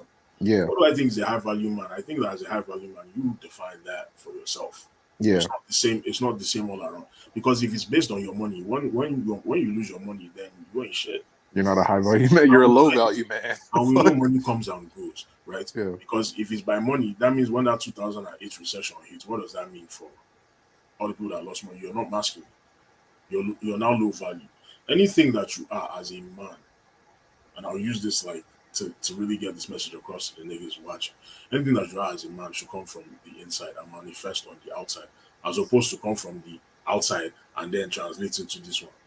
You get what I'm saying? Let's stay on that topic. Yeah. My next question was, do you believe in manifestation and do you believe in reincarnation? I had like 2 or 3 more questions. I know it's gonna be a long podcast. That's a good question. Manifestation, as far as like, okay, like the power of your mind. You're talking about like that book. What's the name of that book? What's the name of this book that is like the main? It's like the main book about manifestation. Is it the 48 Laws of Power or something? No, 48 Laws of Power is some other shit. That's some like how to manipulate people shit. What is it called? The red recipe. Hold on. I forgot what it was Let me look it up. Yeah. But when I say manifestation, I mean like in terms of almost speaking things into existence, not expecting some entity outside of yourself to, magically make things happen, speaking things into existence, using the proper steps, actually putting in action to achieve things that you want to achieve. Kind of manifestation in that sense. Do you believe in that, or do you feel like some people are meant to achieve things and some people aren't? It's just destiny type shit. Or could it be both? It could be both. Okay. So the book I was talking about is called The Secret. The Secret is also one of those books that when I was trying to figure out myself as a man, I found. And it talks about the power of like manifesting shit, right? Mm-hmm. Here's what I think. I think that a lot of these things are not like, they're not black and white. You know what I'm saying? Like, for example, if you're stuck in the desert, there's no amount of manifestation where you carry water come your side. That's true. You know what I'm saying? Like, It's just like, it's about where you're at in life and what it's more than just, some things are more than just you. It's about your surroundings as well. A bunch of factors that play into it. There are a bunch of different factors. Primarily, you want, like, yes, as a man, like I just said, anything that has to do with your own sense of self and identity, that has to come from within. Now, in the world, there are other factors, right? You should also understand that just because you do everything right in life does not mean you get the results that you want. Mm-hmm. You also have to understand that to an extent, a huge part of your success is dependent on other people. Mm-hmm. Because no man is an island, you ain't got it all. And you need people. You just Mm-hmm. do, right? So I think that manifestation only works to an extent, right? Mm-hmm. Um, it has to do with who you are. It has to do with where you are. It Mm-hmm. has to do with the people that are around you. Mm-hmm. Because if it was just by manifestation, there are so many things that wouldn't be and a lot of things that would be in the world. Uh, so I think that there is a part of the mental that is strong and that you can kind of use to bring things to fruition. But as far as like achieving your goals, me, I think that goal sets. Maybe I'm going off topic, and tell me if I am when I say No, this. no, no. It was just Uh, manifestation, reincarnation, also. okay, so when it comes to the manifestation thing and so being successful, meeting your goals or whatever it is, I think that setting goals is a setup. Um, Mm. and I say that as a Nigerian, as a young Nigerian too. Mm-hmm. Uh, because the problem with goals is that if you miss the mark, then now you feel like you're a failure and you feel like it's like okay, so when you get to your goal, then what? Like what comes after that? Because there's always something. There's always something. Always room for evolution, There's growing. always room for that. Mm-hmm. And with the way the world works, man, you get to your goal and then you forget about the journey and you take it for granted. And then what Mm-hmm. happens when you lose it? That thing that you were looking to achieve, what happens? Like because getting there is one thing, keeping on to it is a whole other thing, Right. right? So when we talk about goals, it's like, oh, I want to make $1 million. Then you make $1 million and you blow it. So what was all of that for? I believe in systems, right? And the difference between setting a goal and system is the systems are the little things that you do, the little 1% changes in your actions and your habits that lead you towards that success that it is that you're looking for. So that by the time you get there, you're not just getting to the goal, but you're maintaining it. Right? If your Mm-hmm. goal is to lose weight and you lose 50 pounds, but then because of lack of discipline, you get too comfortable, you're eating now, you added 100 pounds. Whatever it is that you did up to you lost that 50 pounds is like at this point it's irrelevant. But Yeah. if you have a system where okay, it's like this is how much I'm eating, this is what time I'm eating, these are the things I'm eating, not eating. If you have a system where it's like, okay, I'm going to lose weight or I'm going to eat better, how about that? I'm going to lose weight is a goal. I'm going to eat better is more of a system, right? You create the kind of system that will now lead you to Mm. that success. So that when you lose that weight, it is no longer a chore. Because goals can feel like chores because like I'm working, I can't wait to get there. Mm-hmm. The system, however, just becomes like it's like the back of your hand, like it's part of your being. Yeah. And you achieve and even like over deliver on what it is that you're trying to achieve at that point. You know what I'm saying? So Mm-hmm. that's the part of manifestation where it's like we tend to think about these things like in order to be successful, you just have to make one kind of major move like that. But really, it's like it's the little things that you do. The little intangibles. That Yeah. little 1%, because again, that's the thing. When you are hitting the gym, bro, if you're hitting the gym three times a week, you don't even see those results immediately. It might Mm-hmm. take like a month before you even start really seeing it or start feeling better, right? So again, it's those little things that you do. So that little 1% change that you have in your habits over time, like it builds up and it gets you to where it is that you want to be. Do I believe in reincarnation? There are some days where I experience things, and I don't know if this is just the brain or whatever, but it feels like I've been there before, like, Mm-hmm. but as a different person. You know what I'm saying? So I'm like, that'd be pretty cool. But I feel like at the same time, it's like, if I don't remember my past life, it's like, does it, does it really matter? Do You you know what I'm feel saying? like? Do you feel like? Was there a moment in time where you felt like when you were born and you were growing up, like you almost felt like you lost your sense of identity, and then the older you get, you feel like you're kind of adjusting to things and becoming more materialistic, not because you're materialistic in nature, but because of your surroundings. It's forced you to be materialistic. So Mhm. that the older you got, the more you felt like you're losing who you truly were because of just how the system was set up and everything. Not in that, not in the way that I don't think it's in the way that you're asking it. That I experienced that. I think I just experienced something that society does to everybody. Like I lost. lost my childishness. And when I say childishness, I don't mean it in the negative way that we usually process these things. Mm-hmm. But I mean like the very straightforwardness of being a kid. Like I'm around kids a lot now, right? I babysit my little cousin on weekends, and then I also work with kids, right?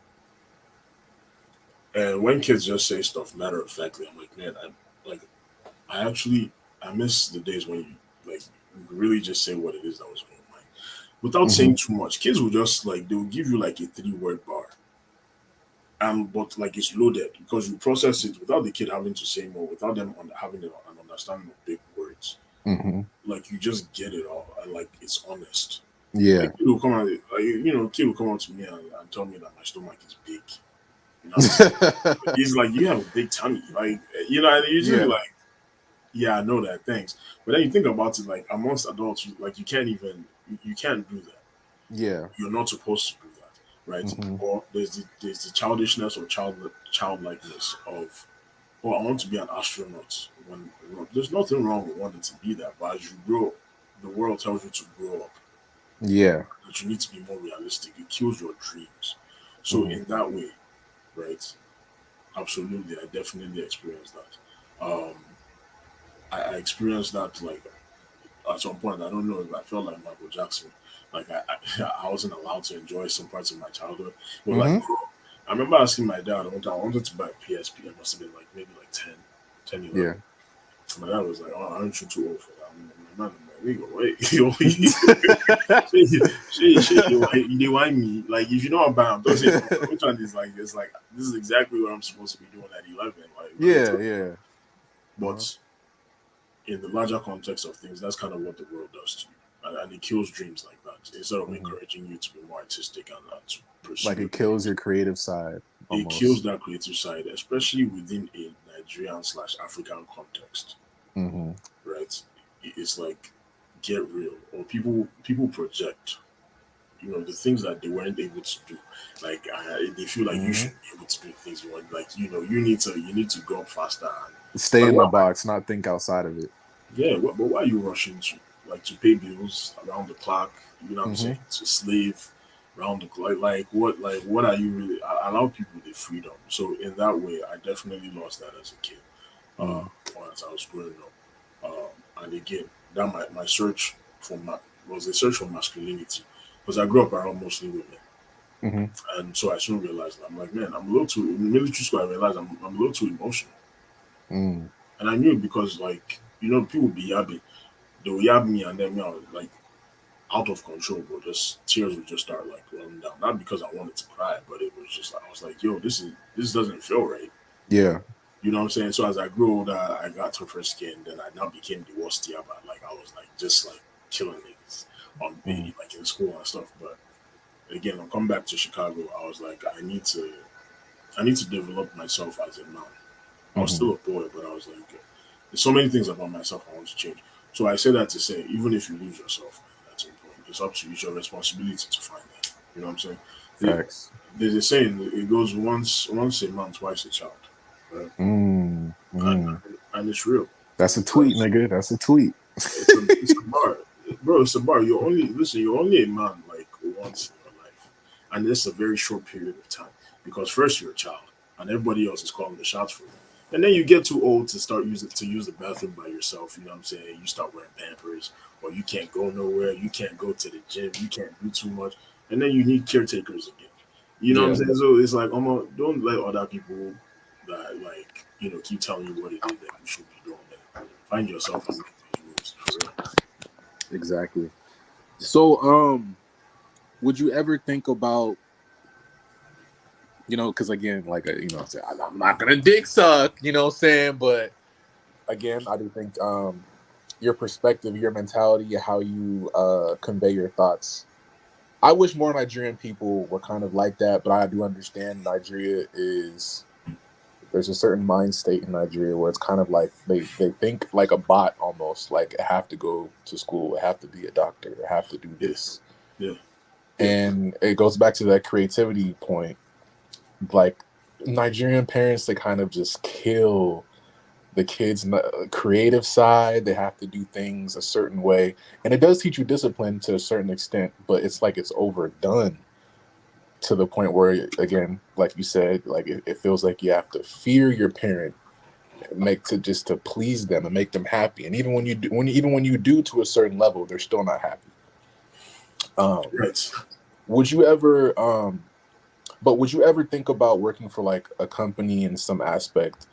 In terms of like, even with like podcasting, media, or do you feel like you can just thrive independently and just take control of your own platform type shit? Hey, I can do one or the other. I can do both at the same time. I can do whatever I want. Okay. That's the freedom that comes with, to your point about Nigerian parents killing happiness and stuff. Man. You're not a man yet until you can say no to your Nigerian family or parents. Like, say no and like stand on your no. You know what I'm saying? Like you're not a man yet. Like I'll say that any day because guy, the first time I told my family like, okay, I don't want to study whatever it was I was studying. I was like, this is not what I want to do. Actually, I want to do communications. What are you going to do that one? You wasted all this time. Yeah, I think you should finish with this one and then go and move on to the next. I'm like, I know you already think I'm a failure, so it don't hurt. It don't Might hurt. as well do what you want. Yeah. Yeah, it's what I'm saying. You already look at me a certain way. I took longer than I was supposed to in school, bro. I got into, like I said, I got into college at 15, bro. There was so much like I needed to learn. It felt like as I grew up, I felt like I was being set up. Yeah, because I was a brilliant kid, but it was like way too early, bro. Way too early. Like it was way too early. Way too early. Like I didn't know what I wanted. I didn't know myself. So I'm like, man, I know you already think of me as a failure. So it's not like you don't think of me as even more of a failure. It's like we're past that stage already. So now that we established that I'm a failure, if I'm gonna fail, let me fail on my own terms. That was like it. But before I even got to that point, guy, it was like I see somebody was like stabbing me with an invisible fork because bro, I was like, I didn't know how to do it. I was so used to like being told what it is that I needed to be doing. Even going to military school, bro. People are telling you when you sleep, they're telling you when you eat, they're telling you when you can wash your clothes.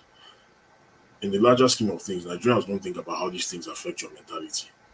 When you're going to school and people are telling you this is what you're going to do at the time. So how do you like think independently? How do you stand on your own as a man or as a person? So anyway, so where am I going with this? Yeah, like what did you yeah. You're asking about like if I'll do it independently or not. Where I'm going with that is to say I went through a lot to be able to gain the freedom that I now have. Like once I had that conversation and I stood on what it is that I said, and I said, hey, listen, you can support me and I appreciate your support, but if you don't, then it's fine. And if I fail, at least I know that I made the decision and I failed.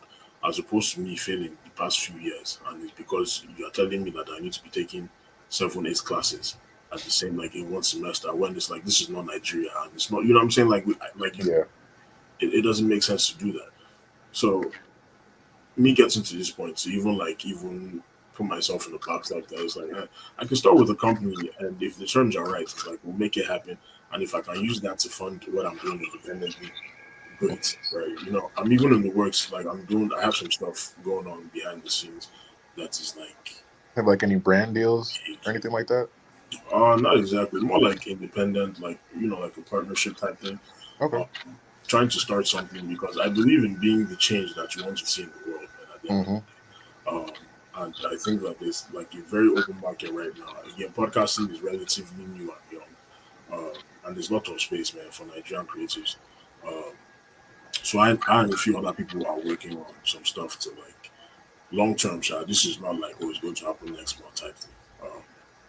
We're building something where people that again kind of think like us or like are just creative and they're doing their own thing. Have like a platform where they can come and do their thing and be supported by people that know what it's like. You know what I'm saying? To be a creative and to go through that process of doing podcasts and you're not quite sure where the money is going to come from and you don't know where it's going. You just know that you really enjoy doing this thing and you're good at it. We're working on creating a home for those people.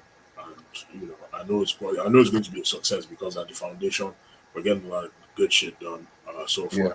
So yeah, I would be open to like both of those things. The terms just have to be right. What I'm not interested in is selling my soul. Absolutely not. You know what I'm saying? Like, I don't care how much money you're giving me. Like, I have to have the freedom to do my thing. I tried radio, man. I tried the radio, and I really wanted to do radio. I wanted to play Nigerian songs on American radio, especially from those artists that people don't really know. But too many restrictions, man. And I get it. It's not the station's fault. There are like national laws about like censorship and what you can say and how much music you're supposed to play. And I wasn't interested in that. I'm like, on my one SoundCloud day. Bro, I went and bought my own microphone. This was after I went past the Android stage. I went and bought my own mic, set up a SoundCloud page, and I was like, I'll do it myself. Like, the thing I'm asking you to, I'll just do it myself. It would be nice to do it on your platform, but So there's so many things from somewhere. Yeah, you have to stop, man. Just do the thing. If you're one of those people that is thinking about doing this podcasting thing, or you're still in school and you want to do one thing, but your Nigerian parents are telling you should do another thing, then choose your happiness, choose yourself. I'm not saying that Nigerian parents don't, they love you. They love you and they want you to succeed. But sometimes it can be like eat a choke. You know what I'm saying? Their vision might not be your vision either. It's not your vision, but at the same time, your happiness is not theirs. You know what I'm saying? Like, our parents and our grandparents, they've lived their own lives. One day they're going to be gone off the earth, and more than likely you're going to be left behind here to deal with the consequences of those decisions that somebody else made for you, and you're going to be miserable because it's not yours. So I'm saying that to say, man, anybody that is listening to this, especially if you're a young Nigerian, man, and there's something in your soul that's just pulling you, or like you just feel like you're in the wrong place in your life, don't be afraid to go and explore. I know everybody's situation is different. There are Nigerian parents that are blackmailing their kids and telling them, if you don't do medicine, I won't pay for your school. Yeah. If you're in America, you have more opportunities. If you're in Nigeria, you're kind of stuck. I get that. Everybody's situation is different, but within your own capacity, do what you can to choose yourself, put yourself first, and choose your own happiness, man. Make that move today.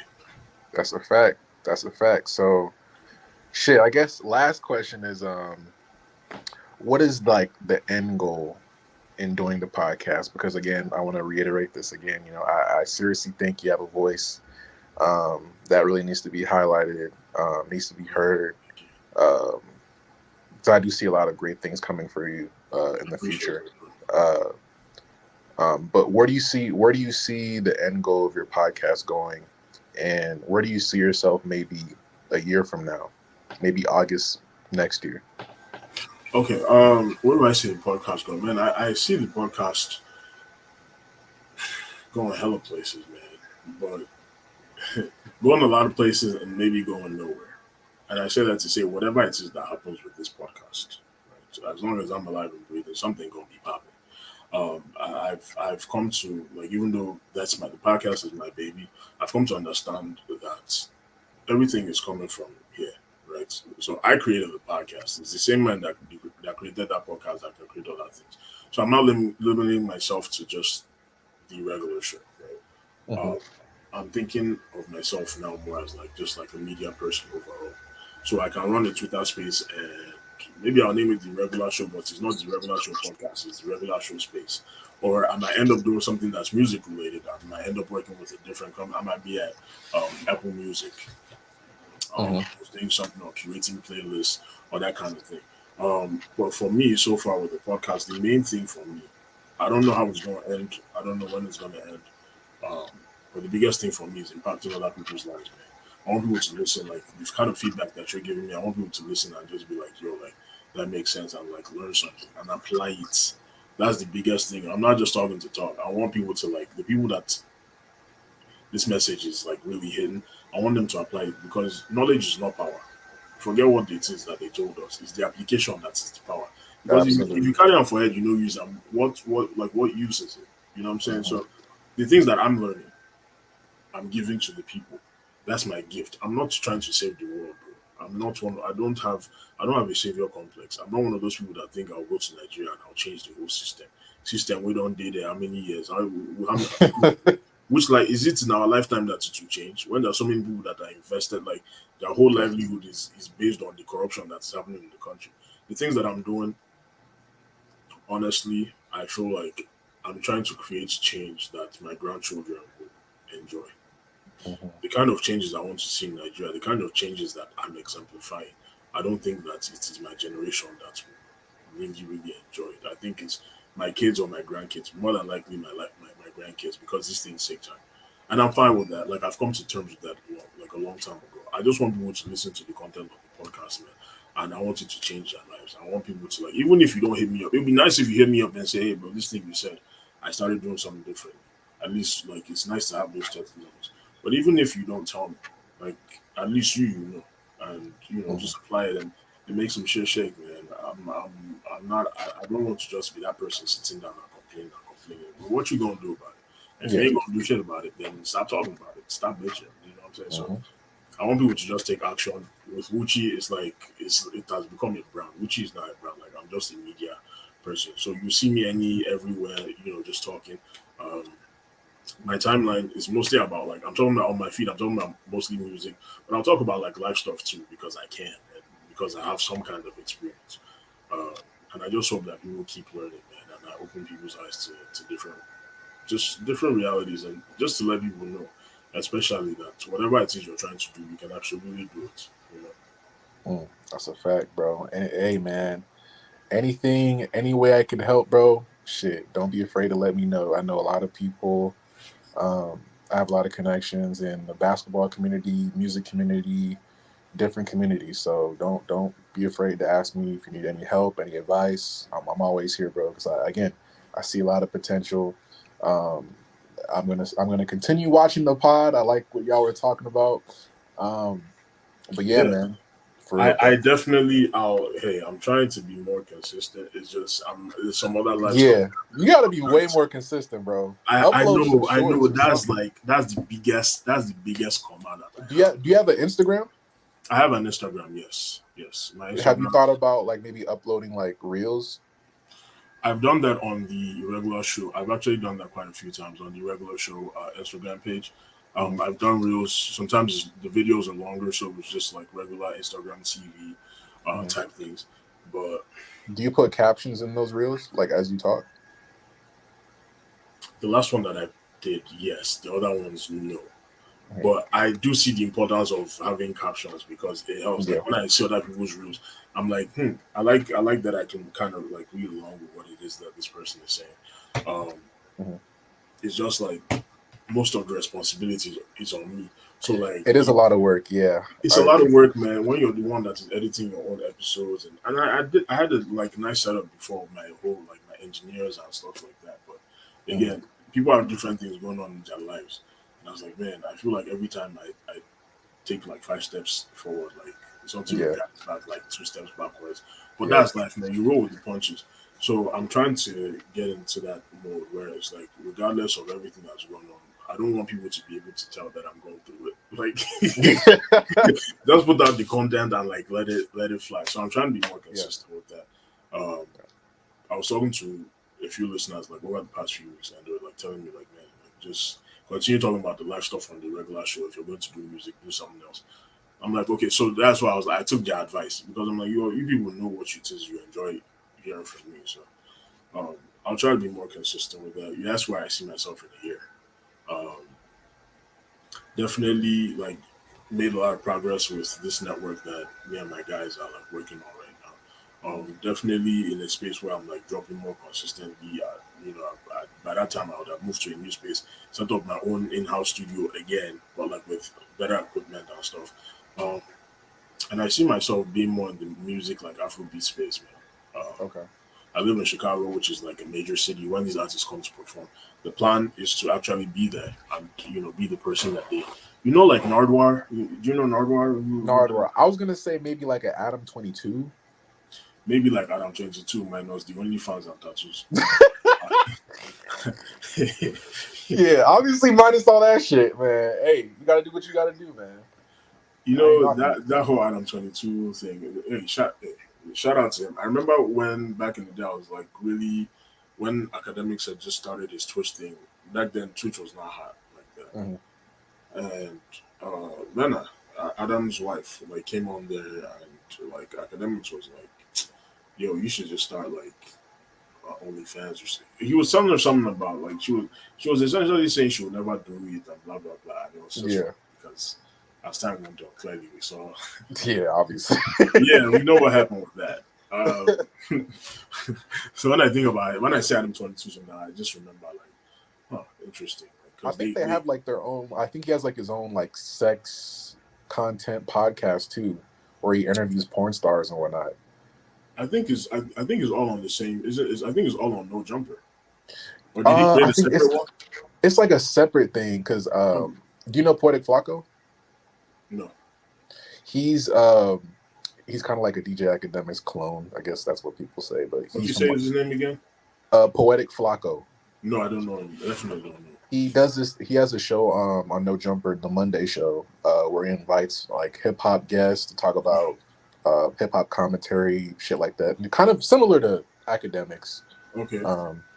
But he was telling me about Adam 22. He has his like his own. Oh, is that the guy you had on your pod?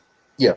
Oh, him. Okay, but I don't know him, but I saw the interview. Yeah. He just got hired like I want to say like 2 months ago. Okay, cool. Yeah.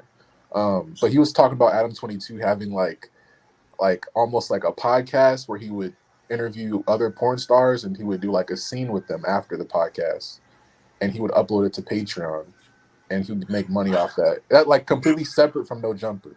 Right. Which I mean, it's a side hustle, bro. Hey. No, it's just funny. It's like we'll talk over a mic and then we'll knock off. Nah, it's definitely different. It's definitely. Let me pick your brain before I fucking fuck you. You know, like I haven't seen like shit like that. That's unique to me. I mean, that's what I'm saying. It's different, but it's also funny. You know, it is funny.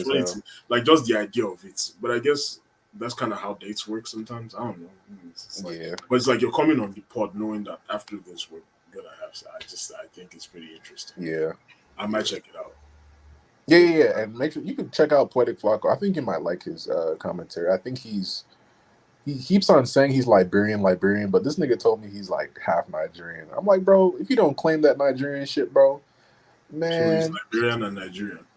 Yeah. But he mostly tells people he's Liberian and shit. I mean, hey, you want to be different, bro. He's like, there's too many Nigerians out here. That is true. Let me claim something that people don't really be claiming. You know what I'm saying? That is true, though. That is true. But everybody's Nigerian now, man. Mm-hmm. I want to ask you though, why did you leave Cali for Lagos? Like, how long were you in Lagos for? You said Lagos? You're in Lagos, right? Man, I'm in Texas, bro. I moved from California. I was born and raised in California. I'm the only one in my family that was born and raised here. Out of my whole family, my mom and my dad. Bro, I don't know why I thought you were in Nigeria. Oh, because I thought you were in Nigeria because you were talking to me about Nigeria time. So I'm thinking you are in Nigeria because I'm not in Nigeria. Oh no! It's because it's like a 6 hour. Did you think I was in Nigeria? I'd assumed you were in Nigeria. That's where the confusion is. This guy knows. Yeah. That's you thought I was in Lagos the whole time? Because you said Nigerian time. Yeah, that's why I thought. I assumed you were. But it makes sense. So it goes back to what we're saying about the podcast, right? Not many people in Nigeria can actually sit down and do something like this because data no day or lights no day or whatever. But that's cool. So you're in Texas. Are you Igbo or Yoruba? Or my dad is Ikwere. He's from River State. Okay. My mom's from Akwa Ibom State. So I guess you can say I'm Igbo. Okay, nice one. I think my dad's traditionally, I guess I would say I'm. You're in what, Houston, Dallas? I am in Austin. I moved from Dallas. I almost forgot Austin existed. Yeah, it's a small ass city. No, Austin is a vibe though. Honestly, no, Austin is like it's usually it's Houston, Dallas, Austin, but or San Antonio. People have been talking about Austin a lot less. So okay. Yeah, are there a lot of people in Austin too, or is that just Houston? A lot of people have been moving to Austin. I'm not gonna lie. Houston is like I feel like everyone lives in Houston at this point. There's a lot of Nigerians in Houston last time I was there. But it was way too hot, bro. In the summer, I was like, yo, I couldn't even be in the car, dog. I was like, it's just the air just be dry as fuck.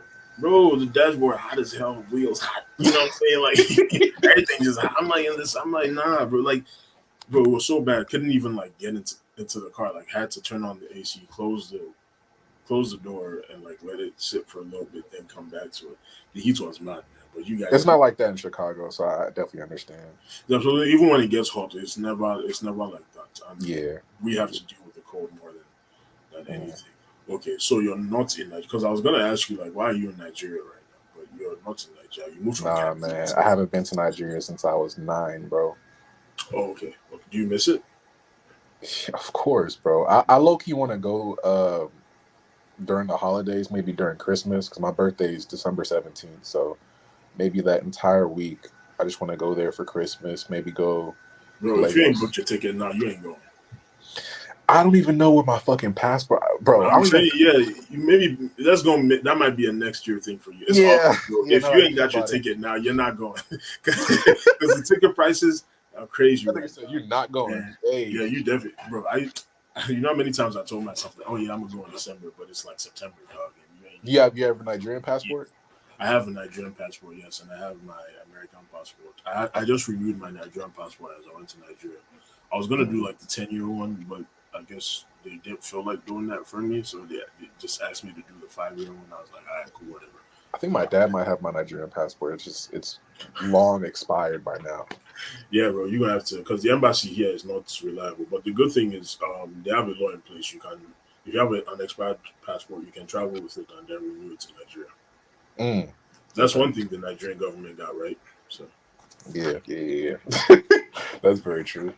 Yeah. Fucking shit. So you said I was gonna ask you what you had planned for the future and shit, but you told me you were gonna start this music podcast. Yeah, I'm starting that network. I just started this program Underground Unreleased, where I'm gonna be.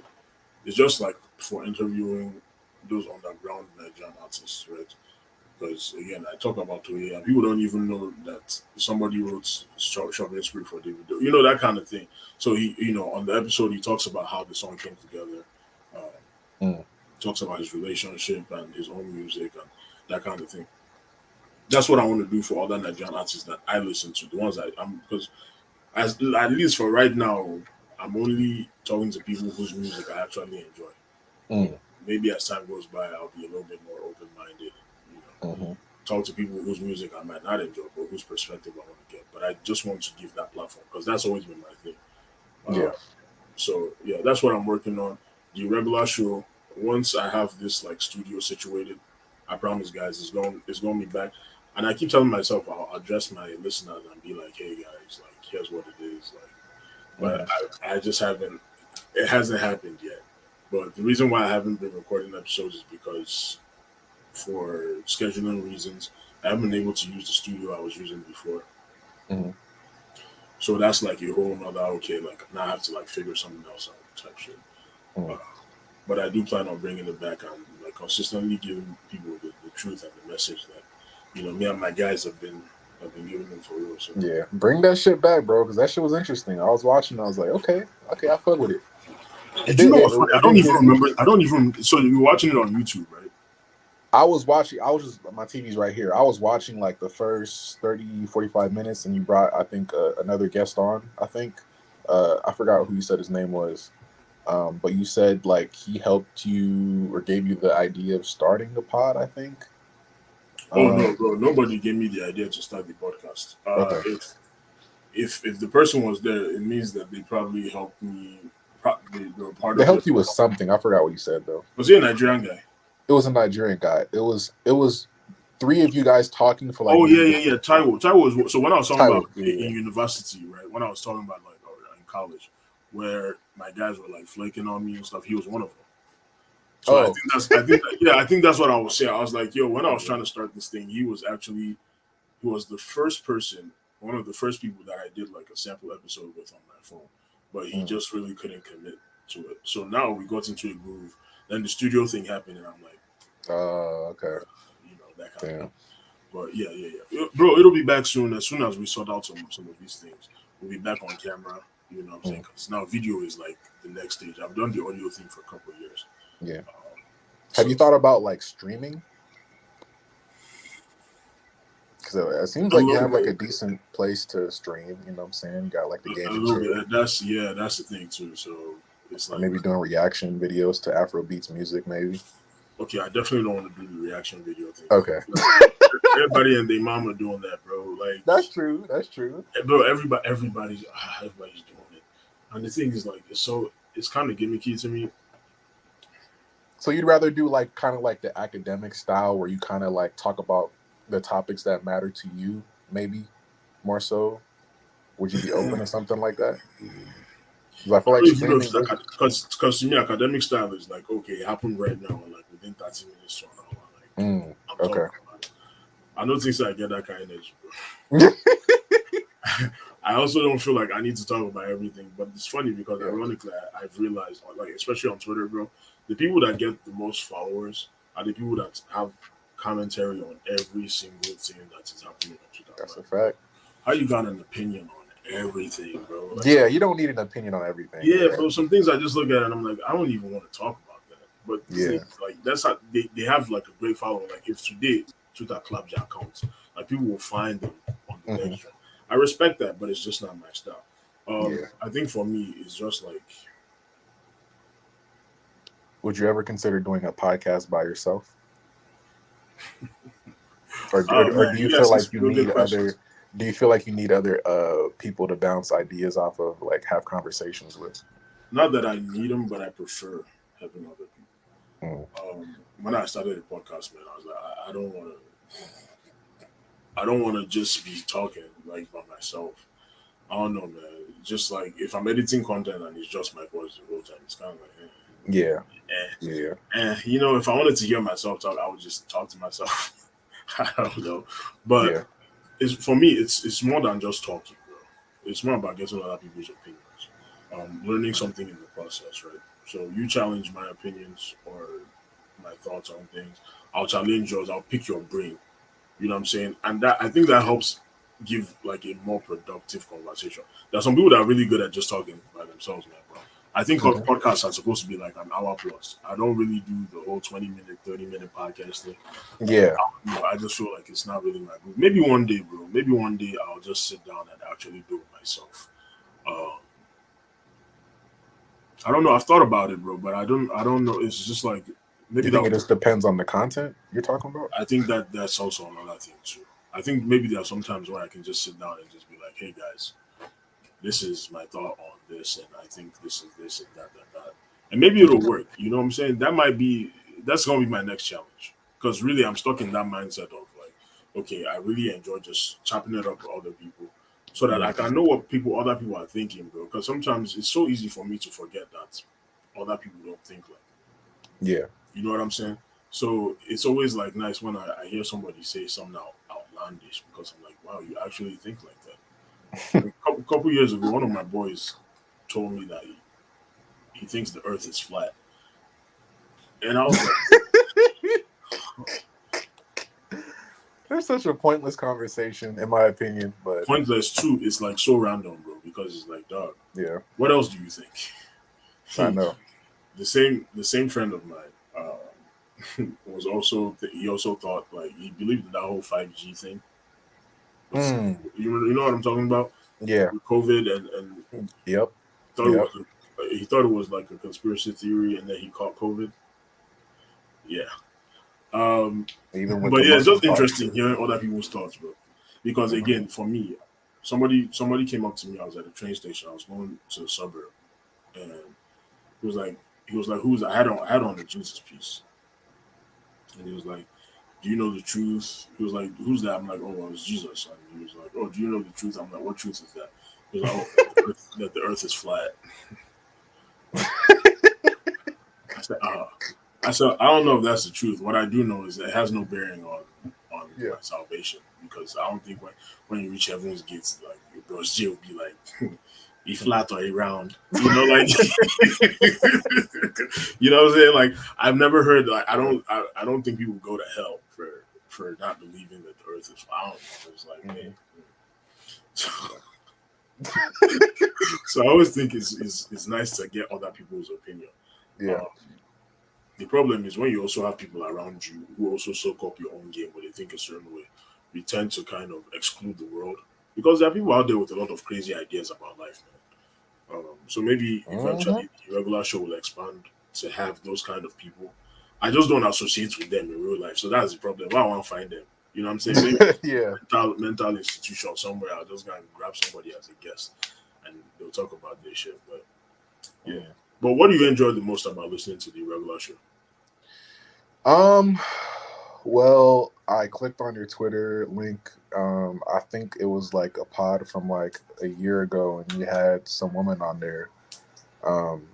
And I was watching it, but I kind of wanted to see a more recent pod, so I clicked on the one from July 1st, and I just liked some of the topics that you guys were talking about. I feel like most Nigerian men, they think, but they're not really speaking on it and vocalizing it. And I like how you kind of vocalized and put together your thoughts and made it more digestible for everyone to kind of understand, because it felt like you were coming from a more relatable place that I feel like most Nigerian men, they think, but they're not really I don't know if it's they don't have the confidence to say it or they're not comfortable to say it, but the way you articulated yourself was very, very good. And that was one of the main things I liked about it. And also like the content that you guys talked about, relationships, interracial dating. It was like a vast variety of different topics. Talked about a lot of things, man.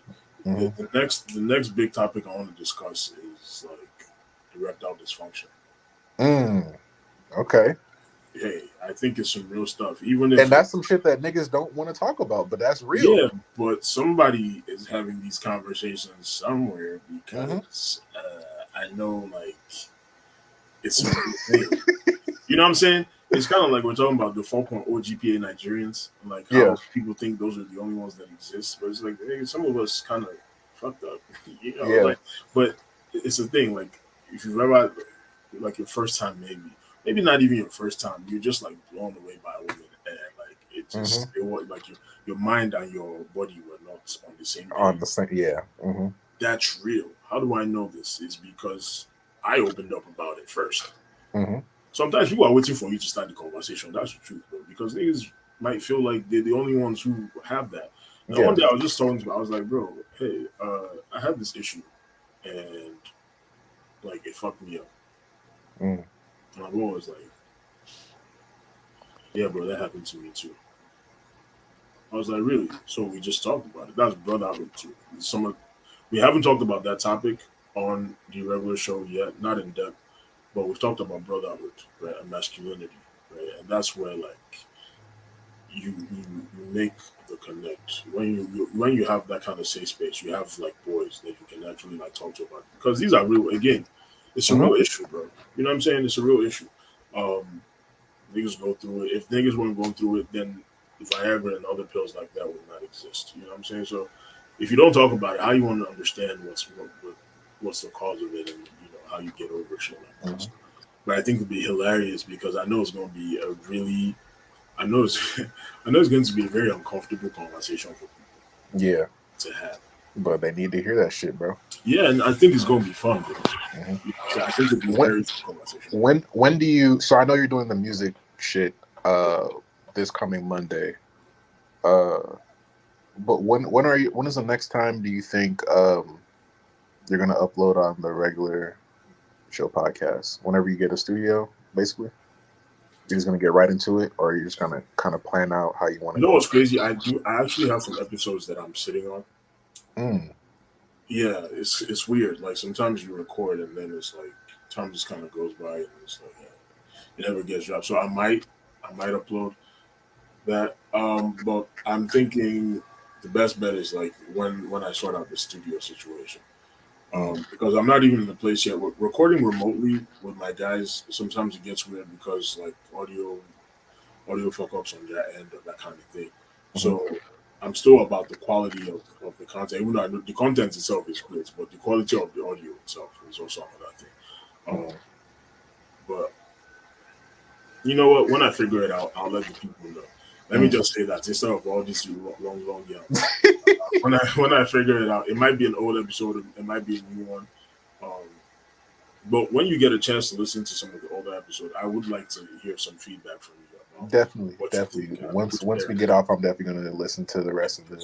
I have a lot of different co-hosts. I've had a lot of different co-hosts over time because of these different changes. I'd like to hear like people's opinion on like their favorite pairings. And kind of thing. So, do you like to be called by your regular name or Podcast Papi? Because I like the name. It's a fire name, bro. It's a fire name, bro. Just anyone. You can call me Okwuchi. You can call me Podcast Papi. When I'm in spaces, but that's what people call me because I guess that's the name that like. I'm both. You know what I'm saying? I lean into I'm the podcast guy, bro. I'm the podcast guy. Like this is something that I started in order to teach other people and to share my own experiences. But long term, it's something that I actually see myself living off of. You know what I'm saying? Like making mad money. Bro. I see the kind of money that other podcasts are making. They're not Nigerian podcasts, but I think there's a first time for everything.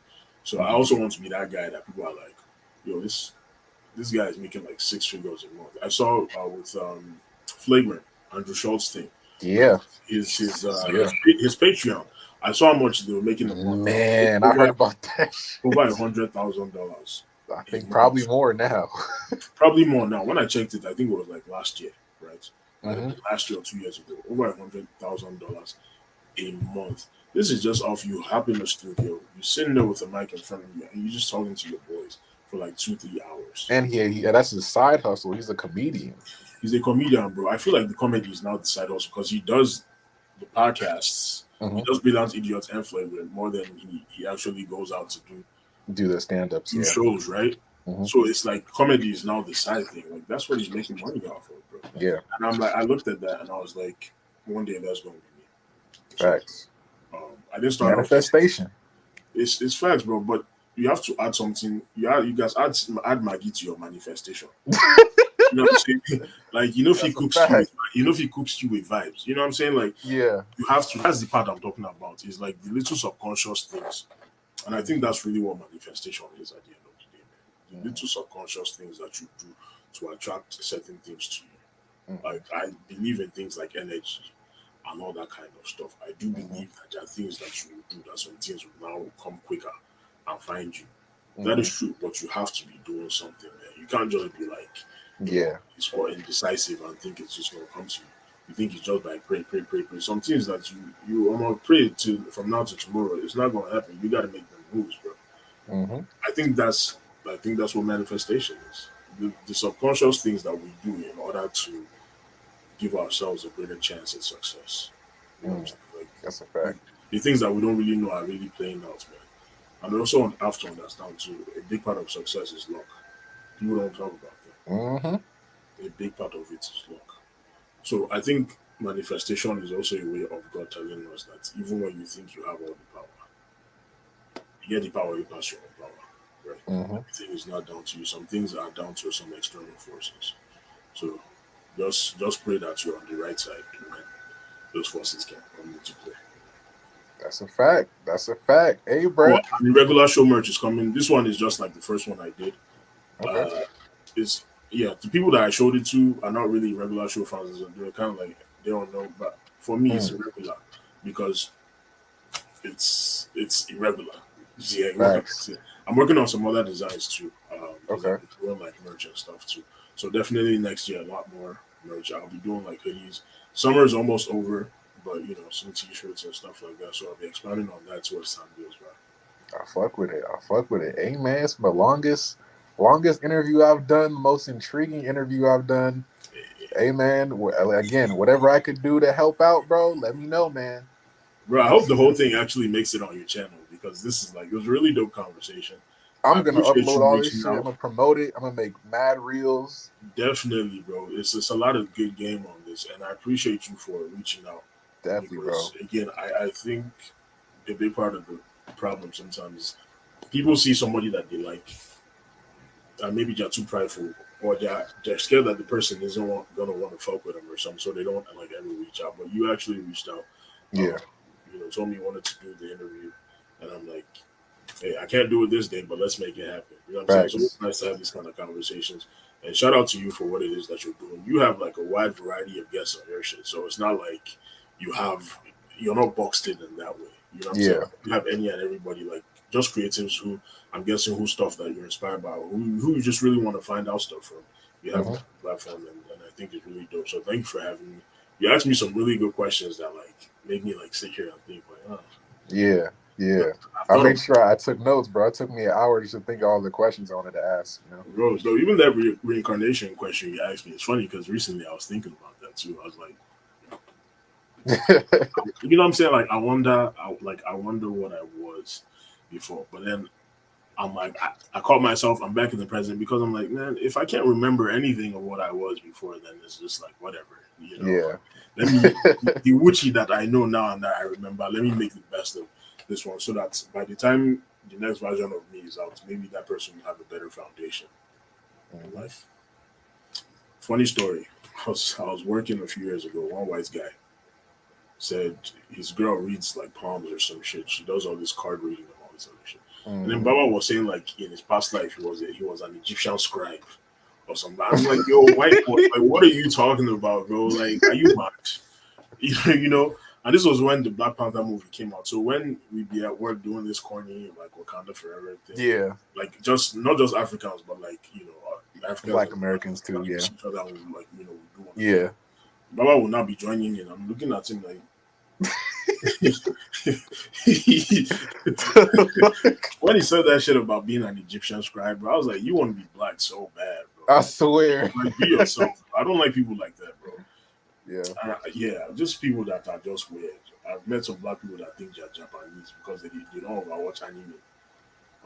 You don't matter how many hentai way you download. You're not Japanese, bro. You know what I'm saying? Don't be what they call nigga or Nichan or whatever they fuck with, they call themselves. It's weird, but it's weird, bro. Man, let the people know where to find you. Twitter, Instagram, all that, YouTube, yes, TikTok, all that shit. Find me. Oh yeah, I do have a TikTok. Not for me, Sha. I'm too old for that shit. I just upload reels and shorts from the pod. I'm not. Yeah, it's only for the podcast, bro. I'm not going to sit down and lip sync to music or lip sync to other people's audio and all that other stuff that grown men are doing. That Corvette shit. No, I'm good, bro. Like, not Corvettes. I'm not doing no hip dances. I'm not doing none of that, bro. Because I feel like that TikTok cloud has turned people into another different thing. But to each his own. Find me on Twitter and Instagram at Okwuchi. That's OKWUCHIII. Okwuchi with 3 eyes. The same spelling you're seeing on your screen here. But instead of 1 eye, it's 3 eyes. Find the Irregular Show on Twitter and Instagram at just the number 1. Irregular Show. IRREGULARSHOW. I think it's the same thing on TikTok. So I think it's 1 Irregular Show on TikTok. I only have 1 video up. And when I uploaded it, bro, it was like 500 or something listens, bro, no followers. I was like, that's interesting. So it also shows me that the content we're talking about, people are really in need of, man. A lot of men are looking for that advice because that fatherlessness, what we're talking about, is a real issue. Men want to know how to be men. Men want to be proud of being men, especially in today's council culture now, where as a man now, as a straight man, there is indeed like an attack on that people, man. It might not be as exaggerated as people are saying. I don't think there's one kind of homo agenda to convert everybody to you know what I'm saying? I feel like that's extreme. Yeah. I don't think that's a thing, but I do think that there is an agenda to kind of silence more men, and those men that are being silenced happen to be straight men. And I think if more men understood what it is to be masculine and that like they actually like accepted what comes with being a man, understanding that, I think we'll be in a better world, man. Facts. Facts, bro. So thank you again for having me, man. I really appreciate it. I had fun on this conversation. It didn't feel anytime, bro. Anytime. Whenever you want to come on. It didn't feel like 2 hours, but I'm looking at the time. Yeah. I could go for another 2 hours, man. Fuck it. I really could, man. But we'll save it. We'll let them. Hey, bro. I'm not opposed to us running this back again next week if you want. Hey, I'm down. I got to see. I'm starting this new job this Monday, but. Definitely gonna hit you up. Congratulations, by the way. Are you excited, or is this just like one of those? I appreciate it. The job that I have now, the main job is like a petitioning job, but whenever the project ends, there's like a waiting period until the next job starts. Oh, it's kind of like a seasonal thing. Yeah, kind of. It's like they fly me out to different states. They fly me out to different states to process petitions for certain state governments, sometimes even world governments. It just depends where. Um, but for right now, I'm doing this thing where I'm working with like it's called a specimen processor, where you work with blood samples, labeling them, shit like that. So it pays decent. I just want something to hold me off until the next project starts, and still focusing What on. did you go to school for? That's the thing. I kind of like you. I went to college for a semester, and it wasn't for me. It's not for you, Abi. Yeah, and then part of me moving to Texas was also my dad was he was a nurse, so he kind of helped me getting into the medical field a little bit for a short period, for like maybe a year or two, as a mental health technician. Um, I did that. The hours were crazy, 12-hour shifts. It's not for me. Uh, then after that, went to the Navy. That wasn't for me. You know what I'm saying? So for me, it was just like kind of finding out what I really wanted to do, and part of doing that is doing the music shit, trying to put myself in the best position to kind of get this shit to where I think it could be, and yeah, just interviewing people. For now, doing this is I just love talking to people, kind of picking their brains, seeing different perspectives, because I'm very open minded when it comes to shit. Um, so I'm just doing this, focusing on music. I don't know when my next single's gonna drop, but I got a big artist on there that's people are gonna be like, "Oh shit, how'd you get him on there?" So it's like I can't wait to drop Is that. it Davido? He is an R&B legend R&B legend. So he's American. from the early 2000s. Yes, he recently just dropped a project. Okay, so it's not R. Kelly. Because